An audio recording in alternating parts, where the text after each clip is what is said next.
ಎಲ್ರಿಗೂ ಪ್ರೀತಿಯ ನಮಸ್ಕಾರ. ಮುಂಬೈಯಲ್ಲಿ ಸುರಿಯುವಂತಹ ಧಾರಾಕಾರ ಮಳೆಯ ನಡುವೆ ನಾವೆಲ್ಲರೂ ಈ ಒಂದು ಜೆ.ಪಿ. ನಾಯ್ಕ ಭವನ ಮುಂಬೈ ವಿಶ್ವವಿದ್ಯಾಲಯದಲ್ಲಿ ಸೇರಿದ್ದೇವೆ.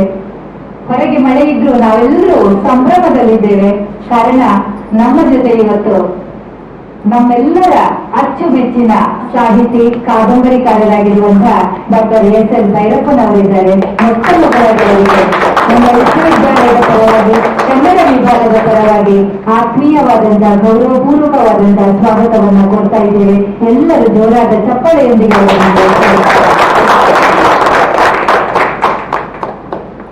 ತಮ್ಮೆಲ್ಲರಿಗೂ ತಿಳಿದಿರುವ ಹಾಗೆ ಭೈರಪ್ಪ ಅಂತ ಹೇಳಿದ್ರೆ ನಮ್ಗೆ ಅವರ ಕಾದಂಬರಿಗಳು ನಮ್ಮ ಕಣ್ಣೆದುರಿಗೆ ಬರುವಂತದ್ದು. ಕೇವಲ ಕರ್ನಾಟಕಕ್ಕೆ ಮಾತ್ರ ಸೀಮಿತವಾಗದೆ ದೇಶ ವಿದೇಶಗಳಲ್ಲಿ ಸಾಹಿತ್ಯಾಸಕ್ತರಿಗೆ ಭೈರಪ್ಪನವರು ಅತ್ಯಂತ ಆಪ್ತರು ಮತ್ತು ಚಿರಪರಿಚಿತರು. ಬಹುಶಃ ಇವರ ಒಂದು ಕಾದಂಬರಿಯ ವೈಶಿಷ್ಟ್ಯವೇ ಆ ರೀತಿ ಇದೆ. ಎಲ್ಲರನ್ನ ಸೆಳೆಯುವಂತಹ ಒಂದು ಅಯಸ್ಕಾಂತದ ರೀತಿಯಲ್ಲಿ ಸೆಳೆಯುವಂತದ್ದು. ನಾವು ಮುಂಬೈ ಮಹಾನಗರದಲ್ಲಿದ್ದೇವೆ. ಮರಾಠಿಗರನ್ನ ಅತ್ಯಂತ ಆಪ್ತವಾದಂತಹ ಪ್ರೀತಿಯ ನೆಲೆಯಲ್ಲಿ ಕಟ್ಟಿಕೊಂಡಂತ ಕಾದಂಬರಿಗಳು ಭೈರಪ್ಪನವರದ್ದು. ಮತ್ತೊಮ್ಮೆ ಅವರನ್ನ ಪ್ರೀತಿಪೂರ್ವಕವಾಗಿ ಸ್ವಾಗತಿಸ್ತಾ ಇದ್ದೇನೆ. ಇವತ್ತು ನಾವೆಲ್ಲರೂ ಭೈರಪ್ಪನವರ ಬಗ್ಗೆ, ಅವರ ಕೃತಿಗಳ ಕುರಿತೇ ಇದನ್ನ ಪೂರ್ತಿ ನಾವು ಮಾತಾಡಲಿಕ್ಕಿರೋದ್ರಿಂದ ನಾನು ಅವರ ಬಗ್ಗೆ ಹೆಚ್ಚಾಗಿ ಏನನ್ನು ಮಾತಾಡಲಿಕ್ಕೆ ಹೋಗದೆ ನೇರವಾಗಿ ಕಾರ್ಯಕ್ರಮದತ್ತ ತೆರಳ್ತಾ ಇದ್ದೇವೆ. ಇವತ್ತು ನಮ್ಮ ವಿಶ್ವವಿದ್ಯಾಲಯ ಕನ್ನಡ ವಿಭಾಗದಲ್ಲಿ ಭೈರಪ್ಪನವರ ಕುರಿತಂತಹ ವಿಶೇಷ ಕಾರ್ಯಕ್ರಮದೊಂದಿಗೆ 4 ಕೃತಿಗಳು ಲೋಕಾರ್ಪಣೆಗೊಳ್ಳಲಿಕ್ಕಿದೆ. ನಮ್ಮ ವಿಭಾಗದ ಪ್ರಾಧ್ಯಾಪಕರು, ಮುಖ್ಯಸ್ಥರು ಆಗಿರುವಂತಹ ಡಾಕ್ಟರ್ ಜನ್ ಉಪಾಧ್ಯಾಯ ಸರ್ ಅವರು ಸಂಪಾದಿಸಿರುವ, ಡಾಕ್ಟರ್ ಉಮಾರಾವ್ ಅವರು ಸಹ ಸಂಪಾದಕರಿಗೆ ಆಗಿರುವ ಅತ್ಯಂತ ಮಹತ್ವದ ಕೃತಿ ಭೈರಪ್ಪನವರ ಕುರಿತಾಗಿ ನಮ್ಮ ವಿಭಾಗದ ವಿದ್ಯಾರ್ಥಿಗಳೇ ರಚಿಸಿರುವಂತಹ ಭಾಷೆಗಳ ಗಡಿಗೆದ್ದ ಭಾರತೀಯ ಎನ್ನುವಂತಹ ಒಂದು ಸುಂದರವಾದಂತಹ ಕೃತಿ ಇವತ್ತು ಅವರ ಸಮಕ್ಷಮದಲ್ಲಿ ಲೋಕಾರ್ಪಣೆಗೊಳ್ತಾ ಇದೆ. ನಾವು ಆಗಮಿಸಿರುವುದಕ್ಕೆ ನಾವು ತುಂಬಾ ಪ್ರೀತಿಯಿಂದ ಧನ್ಯವಾದಗಳನ್ನ ಸಲ್ಲಿಸ್ತಾ ಇದ್ದೇವೆ ಸರ್. ಅದೇ ರೀತಿ ವಿಭಾಗದ ಮುಖ್ಯಸ್ಥರಾದ ಜನ್ ಉಪಾಧ್ಯಾಯರವರ ಇನ್ನೊಂದು ಕೃತಿ ಮುಂಬೈ ಕನ್ನಡ ಪರಿಸರ. ನಮ್ಮ ವಿಭಾಗದ ಸಂಶೋಧನಾ ವಿದ್ಯಾರ್ಥಿಯಾಗಿರುವಂತಹ ಕಲಾ ಅವರ ಶೋಧ ಕೃತಿ ಮುಂಬೈ ಕನ್ನಡ ಸಂಶೋಧನೆ. ಈ ಕೃತಿಯು ಕೂಡ ಲೋಕಾರ್ಪಣೆಗೊಳ್ಳಲಿದೆ. ಎಲ್ಲರನ್ನ ಮತ್ತೊಮ್ಮೆ ಪ್ರೀತಿಪೂರ್ವಕವಾಗಿ ಸ್ವಾಗತಿಸ್ತಾ, ಉಮಾರಾವ್ ಅವರು ವಿಭಾಗದ ವಿದ್ಯಾರ್ಥಿಗಳಿಗಾಗಿ ಒಂದು ಉಪನ್ಯಾಸವನ್ನ ನೀಡಿದ್ದು, ಅದು ಅಲ್ಲಿಯೇ ಬಿದ್ದು ಹೋಗಬಾರದು, ಅಲ್ಲಿಯೇ ಉಳಿದು ಹೋಗಬಾರದು ಅಂತ ಅದೊಂದು ಪುಟ್ಟ ಕೃತಿಯನ್ನಾಗಿ ನಾವು ತಂದಿದ್ದೇವೆ. ಆ ಕೃತಿಯು ಕೂಡ ಇವತ್ತು ಲೋಕಾರ್ಪಣೆಗೊಳ್ಳಲಿದೆ. ಮತ್ತೊಮ್ಮೆ ಎಲ್ಲರನ್ನ ಪ್ರೀತಿಪೂರ್ವಕವಾಗಿ ಸ್ವಾಗತಿಸ್ತಾ ಇದ್ದೇವೆ. ಈಗ ಮೊದಲು ನಾವು ಈ ಕಾರ್ಯಕ್ರಮದಲ್ಲಿ ಸ್ವಾಗತವನ್ನ ಮಾಡಬೇಕು. ಆಗಮಿಸಿರುವಂತಹ ಎಲ್ಲ ಅತಿಥಿಗಳನ್ನ ಪ್ರೀತಿಪೂರ್ವಕವಾಗಿ ಸ್ವಾಗತಿಸಿದ್ದಾರೆ ನಮ್ಮ ವಿಭಾಗದ ಮುಖ್ಯಸ್ಥರಾಗಿರುವಂತಹ ಡಾಕ್ಟರ್ ಜನ್ ಉಪಾಧ್ಯಾಯ.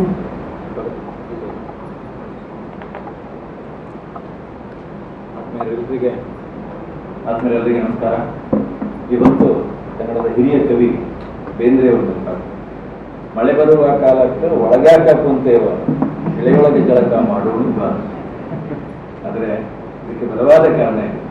ಪೂರ್ಣಿಮಾ ಶೆಟ್ಟಿ ಅವರು ಹೇಳಿದ ಹಾಗೆ ಕನ್ನಡದ ಮೇರು ಕೃತಿ, ಹಿರಿಯ ಸಾಹಿತ್ಯ, ರಾಷ್ಟ್ರೀಯ ಅಂತಾರಾಷ್ಟ್ರೀಯ ಮಟ್ಟದಲ್ಲಿ ಓದುಗರನ್ನ ಚುಂಬಕ ಶಕ್ತಿಯ ಹಾಗೆ ಸೆಳೆಯುವಂತಹ ಭಾರತದ ಬೆರಳೆಣಿಕೆಯ ಸಾಹಿತಿಗಳಲ್ಲಿ ಅಗ್ರ ಸಾಹಿತಿಗಳು, ಹಿಮಾಲಯ ಸದೃಶ ವ್ಯಕ್ತಿತ್ವವನ್ನು ಹೊಂದಿರುವಂತಹ ಪ್ರೊಫೆಸರ್ ಎಸ್.ಎಲ್. ಭೈರಪ್ಪ ಅವರು ನಮ್ಮ ನಡುವೆ ಇದ್ದಾರೆ.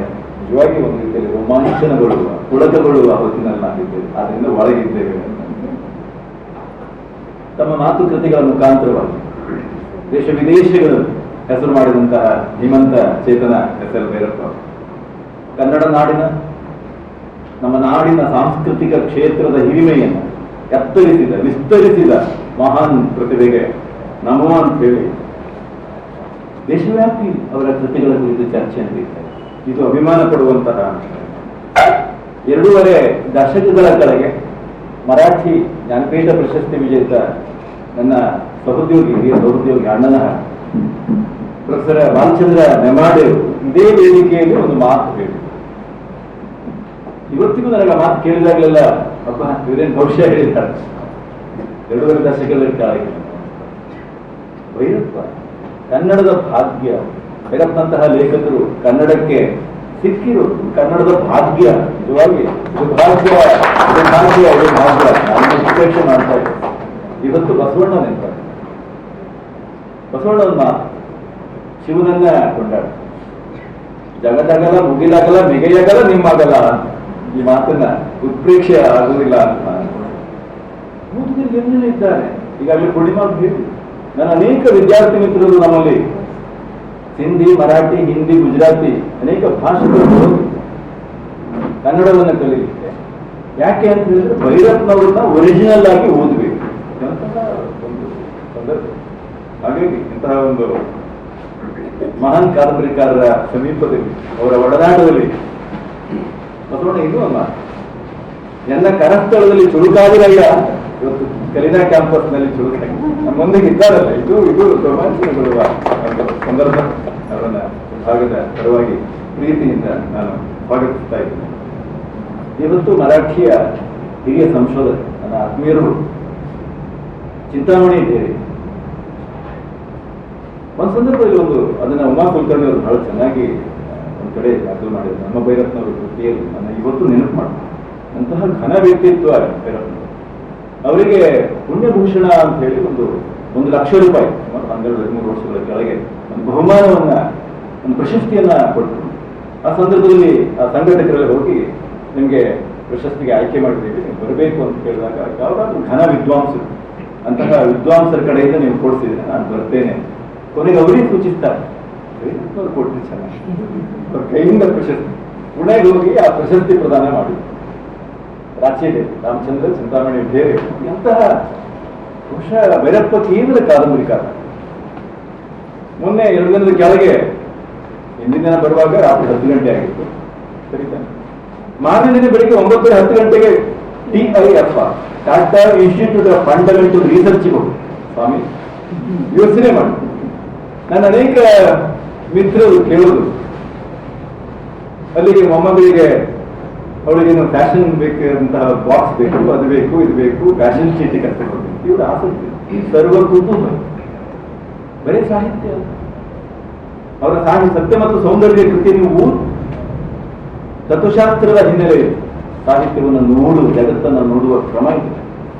ವಿದ್ವಾಂಸರೆಂದರೆ, ಸಾಹಿತಿಗಳೆಂದರೆ ಹೀಗಿರುತ್ತಾರೆ ಅಂತ ಹೇಳಿ ಹೇಳ್ಬೋದಂತಹ ಒಬ್ಬ ವ್ಯಕ್ತಿ ನಮ್ಮ ನಡುವೆ ಇದೆ.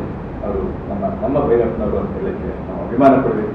ಇಂತಹ ಮೇರು ಸಾಹಿತ್ಯ ಕುರಿತು ಮುಂಬೈ ವಿಶ್ವವಿದ್ಯಾಲಯದ ಒಂದು ಭಾಷೆಗಳ ಗಡಿಗೆದ್ದ ಭಾರತೀಯ ಶೀರ್ಷಿಕೆ ನೋಡಿ, ಒಂದು ಕಾವ್ಯಾತ್ಮಕ ಶೀರ್ಷಿಕೆಯನ್ನ ಕೊಟ್ಟವರು ಡಾಕ್ಟರ್ ಕುಮಾರ್ ಅವರು. ಎಲ್ಲ ಶ್ರೇಯಸ್ಸು ಡಾಕ್ಟರ್ ಉಮಾ ಮೇಡಮ್ ಅವರು. ಅವರ ಸಾಧನೆ ಕಣ್ಣಿಗೆ ಎಣ್ಣೆ ಹಾಕೊಂಡು 3 ತಿಂಗಳ ಕಾಲ ಒಂದು ಬಹಳ ಸೊಗಸಾದ ಕೃತಿಯನ್ನ ನಮ್ಮ ವಿಭಾಗದ, ಈಗಾಗಲೇ ಪೂರ್ಣಿಮಾ ಶೆಟ್ಟಿ ಅವರು ಹೇಳಿ, ನಮ್ಮ ವಿಭಾಗದ ಮಿತ್ರರು ಬಹುಶಃ ಕರ್ನಾಟಕದ 22 ವಿಶ್ವವಿದ್ಯಾಲಯಗಳಲ್ಲಿ ನಾನು ಮೌಲ್ಯಮಾಪಕನಾಗಿ ಕೆಲಸ ಮಾಡ್ತಾ ಇದ್ದೆ. ಯಾವ ವಿಶ್ವವಿದ್ಯಾಲಯದ ವಿದ್ಯಾರ್ಥಿಗಳಿಗೂ ಈ ತರದ ಪುಸ್ತಕವನ್ನು ತರಲಿಲ್ಲ. ಭಾಷೆಗಳ ಗಡಿಗೆದ್ದ ಭಾರತೀಯ ಯೋಧ, ಇದು ಸಾಮಾನ್ಯದ ಮಾತಾಡ್ತಾರೆ. ಸಾಹಿತ್ಯ ಎನ್ನುವಂಥದ್ದು ಆಯುಧ ಇದೆ. ಅದಕ್ಕೆ ಶಾಂತಿಗೆ, ಸಹನೆಗೆ ಬಳಕೆ ಮಾಡಿಕೊಳ್ಳುವಂತಹ ಒಂದು ಸಾಧನೆ ಸಾಧ್ಯ ಇದೆ ಅವರಿಗೆ. ಅವರನ್ನ ನಾವು ಇವತ್ತು ಮುಂಬೈ ವಿಶ್ವವಿದ್ಯಾಲಯದ ಭಾಗ್ಯ ಅಂತ ನಾನು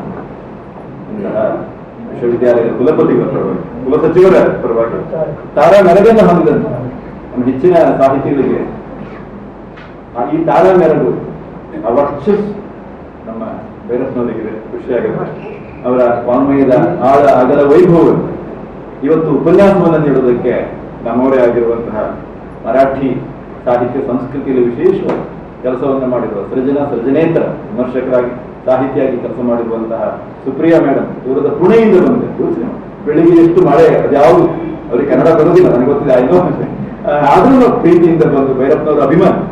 ಯೋಚನೆ ಮಾಡಿ, ಮರಾಠಿಯಲ್ಲಿ ಅನುವಾದವನ್ನು ಓದ್ಕೊಂಡು ಮತ್ತೆ ಇಂಗ್ಲಿಷ್ನಲ್ಲಿ ಮಾತಾಡುವಂತಹ ಪುಣ್ಯ ಬಹುಶಃ ಬೇರೆ ಭಾಷೆಗಳಿಗೆ ಸಿಗಲಿಕ್ಕಿಲ್ಲ ಅಂತ ಅನಗ್ರ ಅವರನ್ನ ಬಿಟ್ಟರೆ ದೊಡ್ಡ ಪ್ರಮಾಣದಲ್ಲಿ ಓದುಗ ವರ್ಗವನ್ನ ಬೆಳೆಸಿದಂತಹ ಒಂದು ಶ್ರೇಯಸ್ಸು ಭೈರಪ್ಪನವರಿಗೆ ಸಲ್ಲುತ್ತೆ. ಇವತ್ತು ಸುಪ್ರಿಯಾ ಮೇಡಮ್ ಪರಿಚಯವನ್ನ ಉಮಾ ಮಾಡಿಕೊಡ್ತಾರೆ.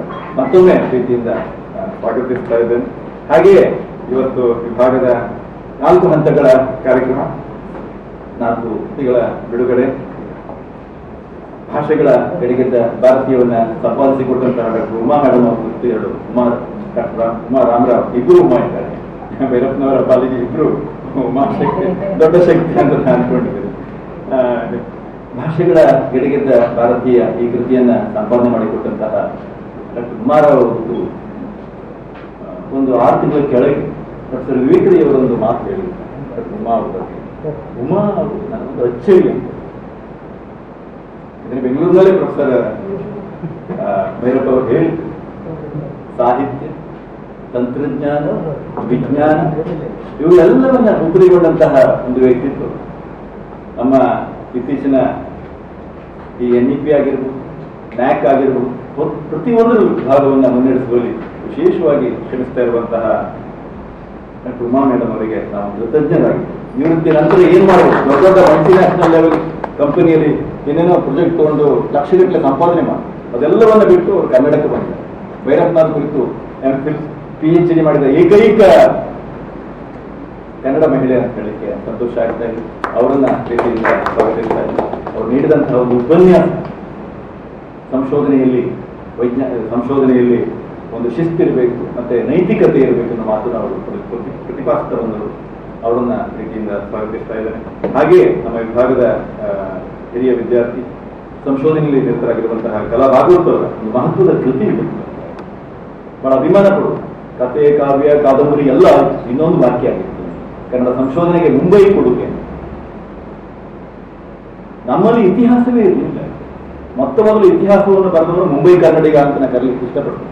ಅವನು ಫ್ಲೀಟ್ ಕನ್ನಡ ರಾಜವಂಶಗಳ ಕುರಿತು 1887ರಲ್ಲಿ ಮೊಟ್ಟ ಮೊದಲ ಬಾರಿಗೆ ಕರ್ನಾಟಕದ ಇತಿಹಾಸವನ್ನು, ಅನಂತರ ಬಂದಂತಹ ದಿನಕರ ದೇಸಾಯಿಗಳು ಕಲ್ಯಾಣಿ ಚಾಲುಕ್ಯರ ಕಾಲದ ಮಾಂಡಲಿಕರ ಬಗ್ಗೆ ನಾವು ದಿನಕರ ದೇಸಾಯಿ ಅಂದ್ರೆ ಕವಿ ಅಷ್ಟೇ ಯಾಕೆ, ಭೀಮರಾವ್ ಚುಟುಗುತ್ತಿ, ಕವಿರಾಜ ಮಾರ್ಗದ ಬಗ್ಗೆ, ನಾಗವರ್ಮನ ಬಗ್ಗೆ, ಎಂತಹ ಕ್ಲಾಸಿಕಲ್ ಹೊಸಗನ್ನಡದ ಅರುಣೋದಯವರ ಬರೆದಂತಹ ಹಾವನೂರಾಗಿ ಇದೆಲ್ಲ ಮುಂಬಯಿಯ ಸಂಶೋಧನಾ ಲೋಕಕ್ಕೆ ಕೊಟ್ಟಂತಹ ಮಹತ್ವದ ಆ ಕುರಿತು ಅಧ್ಯಯನ ಮಾಡಿ ಬಹು ಮಹತ್ವದ ಒಂದು ಕೃತಿಯನ್ನು ಯಾರಾದರೂ ಅದರ ಬಗ್ಗೆ ನಂಗೆ ಈಗ ಅನಿಸ್ತಾ ಇದೆ, ಖಂಡಿತ ಸಂಶೋಧನೆ PhD ಅಧ್ಯಯನವನ್ನು ಮಾಡುವುದು ಅಂತಹ ಒಂದು ಘನವಾದ ಒಂದು ಒಳ್ಳೆಯ ಕೃತಿಯನ್ನ ರಚಿಸಿರುವಂತಹ ಪ್ರಮುಖ ಪ್ರತಿಭೆಯ ಕಲಾ ಭಾಗವತ್ ಅವರಿಗೆ, ಕಲಾ ಸಿದ್ಧಾನಂದ ಭಾಗವತ್ ಅವರ ಬೆಂಬಲ, ವಿಶೇಷ ಸಹಾಯ ನಮಗೆ ಸಿಕ್ಕಿದೆ. ಅವರಿಗೆ ವಿಶೇಷವಾದ ಧನ್ಯವಾದವನ್ನು ಹೇಳಲಿಕ್ಕೆ ಇಷ್ಟಪಡ್ತೇನೆ. ಈ ಕೃತಿಯನ್ನ ಬಿಡುಗಡೆ ಮಾಡಲಿಕ್ಕೆ ಮಗುವೀರ ಪತ್ರಿಕೆ 80 ಪರಿಚಯವನ್ನು ಮಾಡಲಿಕ್ಕೆ ಬಿಡುಗಡೆ ಮಾಡ್ತಾರೆ. ಪರಿಚಯವನ್ನು ಮಾಡಲಿಕ್ಕೆ ನಮ್ಮವರೇ ಆಗಿರುವಂತಹ ಕಳೆದ 3 ದಶಕಗಳ ಒಡನಾಟ, ಪತ್ರಿಕೋದ್ಯಮ ಆಗಿರಬಹುದು ಅಥವಾ ಸಂಘಟನೆ ಆಗಿರಬಹುದು, ಅನೇಕ ನೆಲೆಗಳಲ್ಲಿ ತುಳು ಕನ್ನಡದ ಬಲವರ್ಧನೆಗೆ ಶ್ರಮಿಸ್ತಾ ಇರುವಂತಹ ಅಶೋಕ್ ಸುವರ್ಣ ಅವರ ಮಗುವೀರ ಪತ್ರಿಕೆಗೆ ಈಗ 83ರ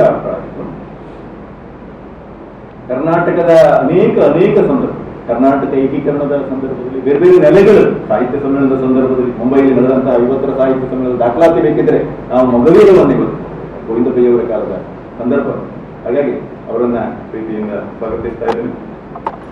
ನನ್ನದೇ ಒಂದು ಚಿಕ್ಕ ಕೃತಿ ಮುಂಬೈ ಕನ್ನಡ ಪರಿಸರ, ಆ ಪರಿಸರವನ್ನ ಬಿಡುಗಡೆ ಮಾಡಲಿಕ್ಕೆ ಗೆಳೆಯ ಮೋಹನ್ ಮಾರ್ನಾಡ್ ಬರಬೇಕಾಗಿತ್ತು, ಬಂದಿಲ್ಲ. ಇವತ್ತು ಆ ಜವಾಬ್ದಾರಿಯನ್ನ ಅಶೋಕ್ ಸುವರ್ಣ ಅವರು ನಿರ್ವಹಿಸಿಕೊಡ್ತಾರೆ. ಹಾಗಾಗಿ ಆ ಕೃತಿ ಕುರಿತು ನಮ್ಮ ವಿಭಾಗದ ವರದಿ ಮಾಡೋದ್ರಲ್ಲಿ ಎತ್ತಿದ ಕೈಯಾಗಿರುವಂತಹ ಸವಿತಾ ಶೆಟ್ಟಿ ಅವರು ಪರಿಚಯವನ್ನ ಮಾಡಿಕೊಟ್ಟಿದ್ದಾರೆ. ಹಾಗೆ ಭೈರಪ್ಪನವರ ಸಾಹಿತ್ಯದ ಕೆಲವು ಭಾಗಗಳನ್ನ ಕಲಾವಿದರಾಗಿರುವಂತಹ ಸೂರಿ ಮಾರ್ನಾಡು ಅವರ ಆತಿಥ್ಯಕ್ಕೆ, ಅವರ ಸಹಾಯಕ್ಕೆ ನಾನು ನೆನಬೇಕು. ಮಳೆ ಬರ್ತಾ ಇರುವಾಗ ನಮ್ಮನ್ನೆಲ್ಲ ಕ್ಯಾಂಪಸ್ನಿಂದ ಸುರಕ್ಷಿತವಾಗಿ ಅವರಿಗೆ ಕರ್ಕೊಂಡು ಬಂದಿದ್ದಾರೆ. ಸುರೇಂದ್ರ ಕುಮಾರ್ ಮಾರ್ನಾಡ್ ಅವರಿಗೆ ಧನ್ಯವಾದಗಳು. ನಳಿನಾ ಪ್ರಸಾದ್ ವಿಭಾಗದ ಸಂಶೋಧನೆಯಲ್ಲಿ ನಿರತರಾಗಿರುವಂತಹ ನಳಿನಾ ಪ್ರಸಾದ್ ಅವರನ್ನು ಪ್ರೀತಿಯಿಂದ ಸ್ವಾಗತಿಸ್ತಾ ಇದ್ದೇನೆ. ಹಾಗೆಯೇ ತಾವೆಲ್ಲ ಈ ಕಾರ್ಯಕ್ರಮಕ್ಕೆ ಬಂದಿರುವುದು ಇನ್ನೊಂದು ವಿಶೇಷ ಇದೆ. ಈ ವರ್ಷದಿಂದ ಡಾಕ್ಟರ್ ಲೀಲಾ ಅವರು ಸಂಶೋಧನಾ ವಿದ್ಯಾರ್ಥಿಗಳನ್ನ ಪ್ರೋತ್ಸಾಹಿಸಬೇಕು ಎನ್ನುವ ದೃಷ್ಟಿಯಿಂದ ಒಂದು ಸಂಶೋಧನಾ ಸಿರಿ ಎನ್ನುವಂತಹ ಒಂದು ಪುರಸ್ಕಾರವನ್ನು ಸ್ಥಾಪನೆ ಮಾಡಿದ್ದಾರೆ. ಅದಕ್ಕೆ ಆಯ್ಕೆಯಾಗಿರುವಂತಹ ಅನಿತಾ ಪೂಜಾರಿ ಮತ್ತು ಕಲಾ ಭಾಗವತ್ ಅವರನ್ನ ಇವತ್ತು ಗೌರವಿಸುವಂತಹ, ಇವತ್ತು ಪುರಸ್ಕರಿಸುವಂತಹ ಸಂದರ್ಭ ಇದೆ. ಇದೊಂದು ವಿಶೇಷವಾದಂತಹ ಕಾರ್ಯಕ್ರಮ. ತಾವೆಲ್ಲ ಈ ಕಾರ್ಯಕ್ರಮದಲ್ಲಿ ಪಾಲ್ಗೊಂಡಿರುವುದು ಹೆಚ್ಚು ಖುಷಿಯನ್ನ ಕೊಟ್ಟಿದೆ. ಯಾರ ಹೆಸರು ಬಿಟ್ಟಿಲ್ಲ ಎನ್ನುವಂತಹ ಒಂದು ನೆಲೆಯಲ್ಲಿ ಎರಡನೆಯ ಸಂದರ್ಭದಲ್ಲಿ ಕೆಲವು ಮಾತುಗಳನ್ನು, ಎರಡನೇ ಹಂತದಲ್ಲಿ ಮತ್ತೆ ಕಾರ್ಯಕ್ರಮ ಇದೆ. ನಾಳೆ ಸಣ್ಣ ಪ್ರಕಟಣೆ ಇದೆ. ನಾಳೆ 11 ಗಂಟೆಗೆ ಇದೇ ರೀತಿಯಲ್ಲಿ ಉಡಿಯೂರಿನ ಸ್ವಾಮೀಜಿಗಳು ಬರ್ತಾರೆ. ಅವರೊಂದಿಗೆ ಧರ್ಮ, ಮಾನವ ಧರ್ಮದ ಹಿನ್ನೆಲೆಯಲ್ಲಿ ಸಂವಾದ ನಡೀತಿದೆ. ತಾವೆಲ್ಲ ಬರಬೇಕು ಅಂತ ಕೇಳಿಕೊಟ್ಟು ನಾನು ಮಾತನಾಡ್ತೇನೆ. ಬಂದರೆ ಧನ್ಯವಾದಗಳು ಸರ್. ಇವತ್ತು ನಾನು ಆಗಲೇ ಹೇಳಿದಾಗೆ ನಮ್ಮ ವಿಭಾಗಕ್ಕೆ ಒಂದು ಹೊಸ ಕಳೆ ಬಂದಿದೆ. ಡಾಕ್ಟರ್ SL ಭೈರಪ್ಪನವರು ಅವರನ್ನ ಮೊಟ್ಟ ಮೊದಲು ನಾವು ಗೌರವಿಸಿ ಮುಂದಿನ ಕಾರ್ಯಕ್ರಮದತ್ತ ಅಂತ ಹೇಳ್ತಾ ಇದ್ದೇವೆ. ವಿಭಾಗದ ಮುಖ್ಯಸ್ಥರಾಗಿರುವಂತಹ ಡಾಕ್ಟರ್ ಜೆ ಉಪಾಧ್ಯಾಯರು ಹಾಗೂ ವೇದಿಕೆಯಲ್ಲಿರುವಂತಹ ಎಲ್ಲರೂ ಡಾಕ್ಟರ್ ಎಸ್ ಎಲ್ ಭೈರಪ್ಪ ಅವರನ್ನ ಗೌರವಿಸಬೇಕು ಅಂತ ನಾವು ವಿನಂತಿಸ್ತಾ ಇದ್ದೇವೆ.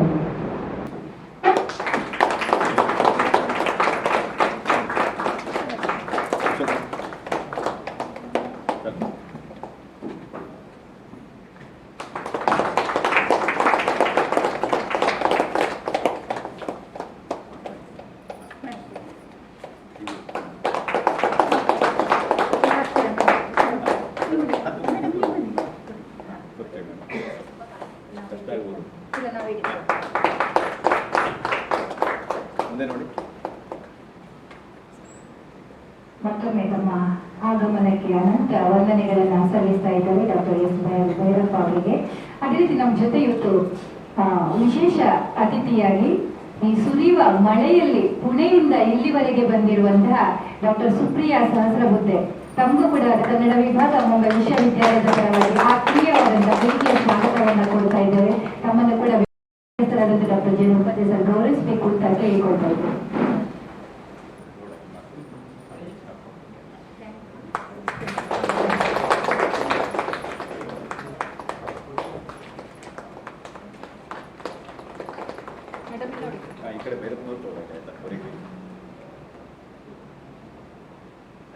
ಕಾರ್ಯಕ್ರಮದ ಪ್ರಮುಖ ಹಂತವಾಗಿ ಕೃತಿ ಬಿಡುಗಡೆ. 4 ಕೃತಿಗಳು ಏಕಕಾಲದಲ್ಲಿ ಬಿಡುಗಡೆಗೊಳ್ಳಿವೆ.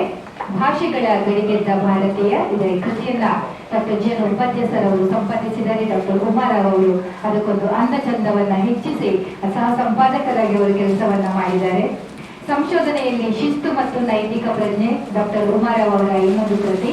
ಕನ್ನಡ ಸಂಶೋಧನೆಗೆ ಮುಂಬೈ ಕೊಡುಗೆ ಕಲಾ ಭಾಗವತ್ ಅವರ ಸಂಶೋಧನಾ ಕೃತಿ. ಅದೇ ರೀತಿ ಮುಂಬೈ ಕನ್ನಡ ಪರಿಸರ ಡಾಕ್ಟರ್ ಜೆ ಉಪಾಧ್ಯಾಯರವರ ಇತ್ತೀಚಿನ ಕೃತಿ. ಈ 4 ಕೃತಿಗಳು ಈಗ ಏಕಕಾಲದಲ್ಲಿ ಲೋಕಾರ್ಪಣೆಗೊಳ್ಳಲಿವೆ.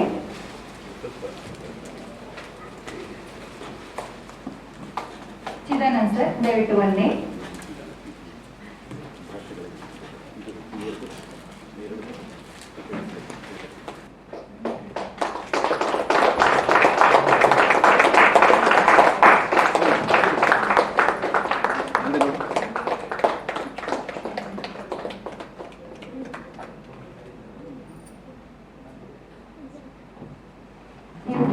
ಎರಡು ಕೃತಿಗಳು ಲೋಕಾರ್ಪಣೆಗೊಂಡಿರುವಂತದ್ದು ಡಾಕ್ಟರ್ ಉಮಾ ರಾಮರಾವ್ ಅವರು. ಅವರನ್ನ ವಿಭಾಗದ ಪರವಾಗಿ ಡಾಕ್ಟರ್ ಜೆ ಉಪಾಧ್ಯಾಯರು ಗೌರವಿಸಬೇಕು ಅಂತ ಕೇಳಿಕೊಳ್ತಾ ಇದ್ದಾರೆ.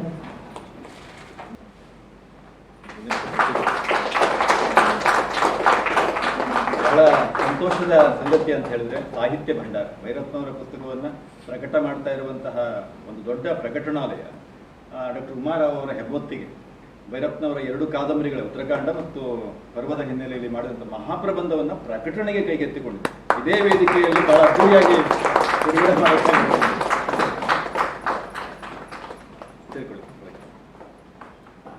ಭಾಷೆಗಳ ಗಡಿಗಿದ್ದ ಭಾರತಿ ಈಗಾಗಲೇ ಬೆಂಗಳೂರಿನಲ್ಲಿ ಬಹಳ ಅದ್ದೂರಿಯಾಗಿದೆ.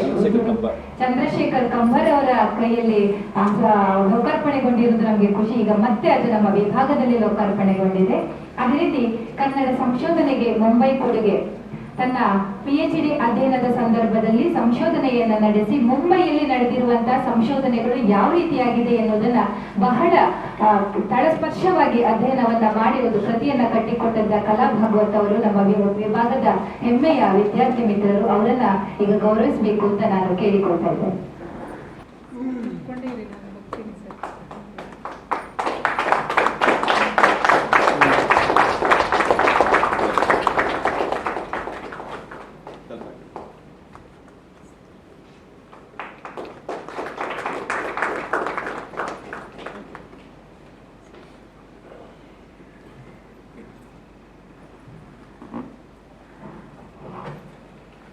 ಎಲ್ರಿಗೂ ಅಭಿನಂದನೆಗಳನ್ನ ಸಲ್ಲಿಸ್ತಾ ಈಗ ಡಾಕ್ಟರ್ ಉಮಾರಾವ್ ಅವರು ಬಹಳ ದೊಡ್ಡ ಕೆಲಸವನ್ನ ಮಾಡಬೇಕು ಅಂತ ಕೇಳಿಕೊಳ್ತಾ ಇದ್ದಾನೆ. ನಮ್ಮ ಅತಿಥಿಗಳಾಗಿ ಆಗಮಿಸಿರುವಂತಹ ಸುಪ್ರಿಯಾ ಸಹಸ್ರಬುದ್ಧೆ ನಮ್ಗೆ ಅಪರಿಚಿತರು, ತಮ್ಗೆ ಪರಿಚಿತರು. ಅದೇ ರೀತಿ ನಮ್ಮ ಭಾಷೆಗಳ ಗಡಿಗೆದ್ದ ಭಾರತೀಯ ಕೃತಿ ಹೇಗೆ ಹುಟ್ಟಿದ್ದು, ಅದು ಯಾವ ರೀತಿಯಲ್ಲಿ ಬೆಳೆದು ಬಂತು ಅನ್ನೋದಕ್ಕೆ ಕುರಿತು ಎಲ್ರಿಗೊಂದು ಕುತೂಹಲ ಇದೆ. ಈ ಒಂದು ಎಲ್ಲ ಕೆಲಸಗಳನ್ನ ಈಗ ನೀವು ಮಾಡಿಕೊಡ್ಬೇಕು. ಪ್ರಾಸ್ತಾವಿಕ ನುಡಿಗಳೊಂದಿಗೆ ಅತಿಥಿಗಳ ಪರಿಚಯವನ್ನು ಕೂಡ ಮಾಡಬೇಕು ಅಂತ ವಿನಂತಿಸ್ತಾ ಇದ್ದೇನೆ. ಎಲ್ಲರಿಗೂ ನಮಸ್ಕಾರ. ಮೊದಲಿಗೆ ನಾನು ಸುಪ್ರಿಯಾ ತಾಯಿ ಅವರನ್ನ ಪರಿಚಯ ಮಾಡ್ಕೊಡ್ತೀನಿ. ನಿಮಗೆಲ್ಲರಿಗೂ ಅವರು ಎಷ್ಟು ಅಪರಿಚಿತರು, ನನಗೂ ಅಷ್ಟೇ ಅಪರಿಚಿತರು. ನಾವು ಭೈರಪ್ಪನವರ ಕುರಿತಾಗಿ ಒಂದು ಮಹಾರಾಷ್ಟ್ರದಲ್ಲಿ ಕಾರ್ಯಕ್ರಮವನ್ನ ಮಾಡ್ಬೇಕಾದ್ರೆ ಉಪಾಧ್ಯಾಯ ಸರ್ ಅನ್ಕೊಂಡ್ರು ಅವ್ರಿಗೆ ಎಷ್ಟು ಮರಾಠಿ ಅಭಿಮಾನಿಗಳಿದ್ದಾರೆ, ನಾವು ಯಾರನ್ನಾದ್ರೂ ಕರೆಸೋಣ ಮಾತಾಡ್ಸೋಣ ಅಂತ. ನಾವು ಪೂರ್ಣ ತನಕ ಯೋಚಿಸ್ಲಿಲ್ಲ, ಯಾಕೆಂದ್ರೆ ಅಲ್ಲಿಂದ ಬರ್ಬೇಕಲ್ವ ಮಳೆಗಾಲದಲ್ಲಿ. ನಾವು ಮುಂಬೈನಲ್ಲಿ ಇರೋದನ್ನೇ ಯಾರನ್ನಾದ್ರೂ ನೋಡೋಣ ಅಂತ ನಾನು ಉಮಾ ಕುಲಕರ್ಣಿ ಅವ್ರಿಗೆ ಫೋನ್ ಮಾಡಿದೆ. ಉಮಾ ತಾಯಿ, ನೀವು ಯಾರನ್ನಾದ್ರೂ ಹೇಳ್ತೀರಾ, ನಾನು ಅಂಜಲಿ ಜೋಶಿ ಅವ್ರನ್ನ ಕೇಳಲ್ಲ ಅಂತ. ಆಗ ಉಮಾ ತಾಯಿ ಹೇಳಿದ್ರು, ಅಯ್ಯೋ ಸುಪ್ರಿಯನ್ ಬಿಟ್ಟು ನೀವು ಮಾಡ್ಲಿಕ್ಕೆ ಆಗೋದಿಲ್ಲ ಅದನ್ನ, ಸುಪ್ರಿಯನ್ನೇ ನೀವು ಕರಿಬೇಕು ಅಂತ ಹೇಳಿದ್ರು. ಆಗ ನಾನಂದ ಇಲ್ಲ, ಪೂನಾಯಿಂದ ಅವ್ರು ಬರ್ತಾರ ಅಂತ. ಅವ್ರು ಎಲ್ಲಿಂದಾದ್ರೂ ಬರ್ತಾರ, ಏನು ಯೋಚನೆನೇ ಇಲ್ಲ. ಅವ್ರು ಭೈರಪ್ಪನವ್ರ ಜೊತೆ ಮಾತಾಡೋದು, ಅವ್ರ ಬಗ್ಗೆ ಮಾತಾಡೋದು ಅಂದ್ರೆ ಅಷ್ಟು ಅವ್ರಿಗೆ ಆಸಕ್ತಿ ಇದೆ, ನೀವು ಅವ್ರನ್ನ ಕರೀರಿ ಅಂತ ಹೇಳಿದ್ರು. ಒಂದೇ ಒಂದು ದೂರವಾಣಿಯ ಕರೆ, ಮೇಡಮ್ ನೀವು ಅವೈಲಬಲ್ ಇದ್ದೀರಾ, ನೀವು ಬರ್ತೀರಾ? ಖಂಡಿತ ಬರ್ತೀನಿ ನಾನು, ನನ್ನ ಹೋಗುವ ಬಗ್ಗೆ ನೀವೇನು ಯೋಚನೆ ಮಾಡಬೇಡಿ, ನಾನು ಬರ್ತೀನಿ ಅಂತ ಅವರು ತಯಾರಾದ್ರು. ಅದೇ ನಾವು ಮೊದಲ ಸಲ ಅವ್ರ ಜೊತೆ ಮಾತಾಡಿದ್ದು, ನನಗೆ ಅವರು ಪರಿಚಯ ಮುಂಚೆ ಇರಲಿಲ್ಲ. ಆಮೇಲೆ ನಿನ್ನೆ ರಾತ್ರಿ ನೋಡ್ತೀವಿ, ಅದು ನಿನ್ನೆ ದಿವಸದ ಡೆಕ್ಕನ್ ಕ್ವೀನ್ ಕ್ಯಾನ್ಸಲ್ ಆಗ್ಬಿಟ್ಟಿದೆ ಮಳೆಯಿಂದ. ಅವರಿಗೂ ದುಃಖ, ನನಗೂ ದುಃಖ, ಏನ್ ಮಾಡೋದು ಅಂತ. ಆಮೇಲೆ ಉಪಾಧ್ಯಾಯ ಸರ್ಗೊಂದು ಮೆಸೇಜ್ ಹಾಕಿದೆ. ಅವರು ಯಾವಾಗಲೂ ಆಶಾವಾದಿಗಳು, ಮೇಡಮ್ ಯೋಚನೆ ಮಾಡಬೇಡ್ರಿ, ರಾತ್ರಿ ಮಳೆ ಬರಲ್ಲ, ನಾಳೆ ಡೆಕ್ಕನ್ ಕ್ವೀನ್ ಬರಲ್ಲ. ಆಮೇಲೆ ಅವರು ನನಗೆ ಸುಪ್ರಿಯಾ ಮೇಡಮ್ ಹೇಳಿದ್ರು, ನೀವು ಸ್ವಲ್ಪ ಟ್ರೈನ್ ಸ್ಟೇಟಸ್ ನೋಡಿ ನನಗೆ ಹೇಳ್ಬೇಕು ಅಂತ. 5:45ಗೆ ಬೆಳಗ್ಗೆ ಎದ್ದು ಟ್ರೈನ್ ಸ್ಟೇಟಸ್ ನೋಡಿ ಆಸ್ ಪರ್ ಶೆಡ್ಯೂಲ್ ಅಂತ ಒಂದು ಸಮಾಧಾನದ ನಿಟ್ಟುಸಿರು ಬಿಟ್ಟು ಆಮೇಲೆ ಮೇಡಮ್ ಬಂದ್ರು.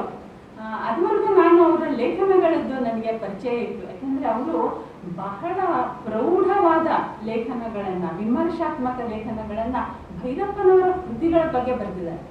ಒಂದು ಪುಸ್ತಕ ಇದೆ, ಭೈರಪ್ಪನವರ ಸಾಹಿತ್ಯ ಮರಾಠಿ ವಿಮರ್ಶೆ ಅಂತ. ಅದು ಉಮಾ ಕುಲಕರ್ಣಿ ಅವರು ಸಂಕಲನ ಮಾಡಿರೋ ಪುಸ್ತಕ. ಅದನ್ನ ಉಮಾ ಕುಲಕರ್ಣಿ ಅವರ ಪತಿ ವಿರೂಪಾಕ್ಷ ಕುಲಕರ್ಣಿ ಅವರು ಕನ್ನಡಕ್ಕೆ ಅನುವಾದ ಮಾಡಿದ್ದಾರೆ.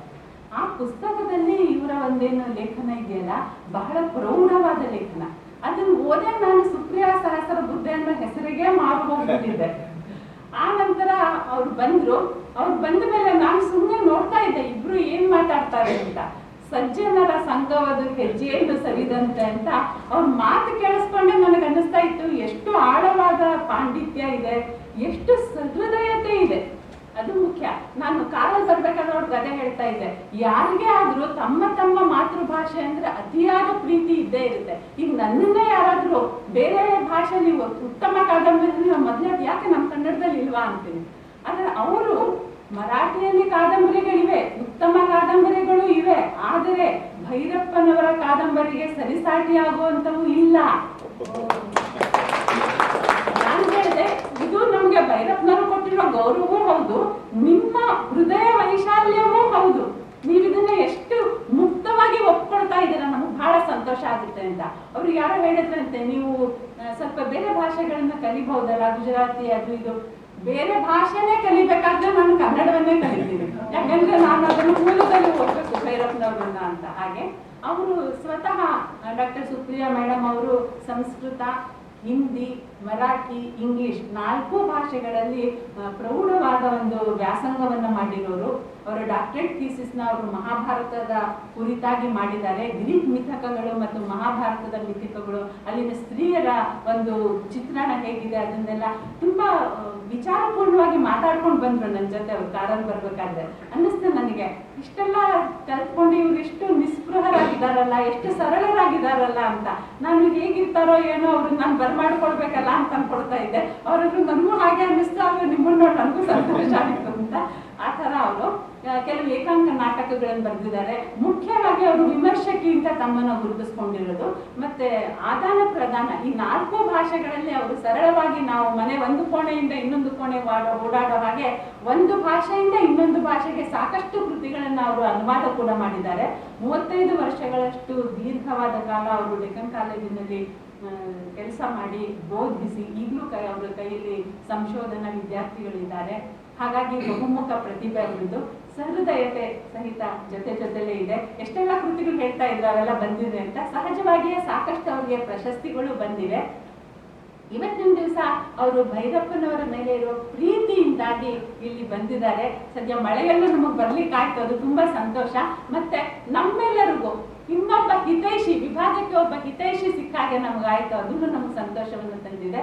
ನಾನು ಸುಪ್ರಿಯಾ ಮೇಡಮ್ ಅವರಿಗೆ ನಮ್ಮ ವಿಭಾಗದ ಪರವಾಗಿ, ಮುಂಬೈ ವಿಶ್ವವಿದ್ಯಾಲಯದ ಪರವಾಗಿ ಆತ್ಮೀಯವಾದ ಸ್ವಾಗತವನ್ನು ಕೋರಿ ಧನ್ಯವಾದಗಳನ್ನು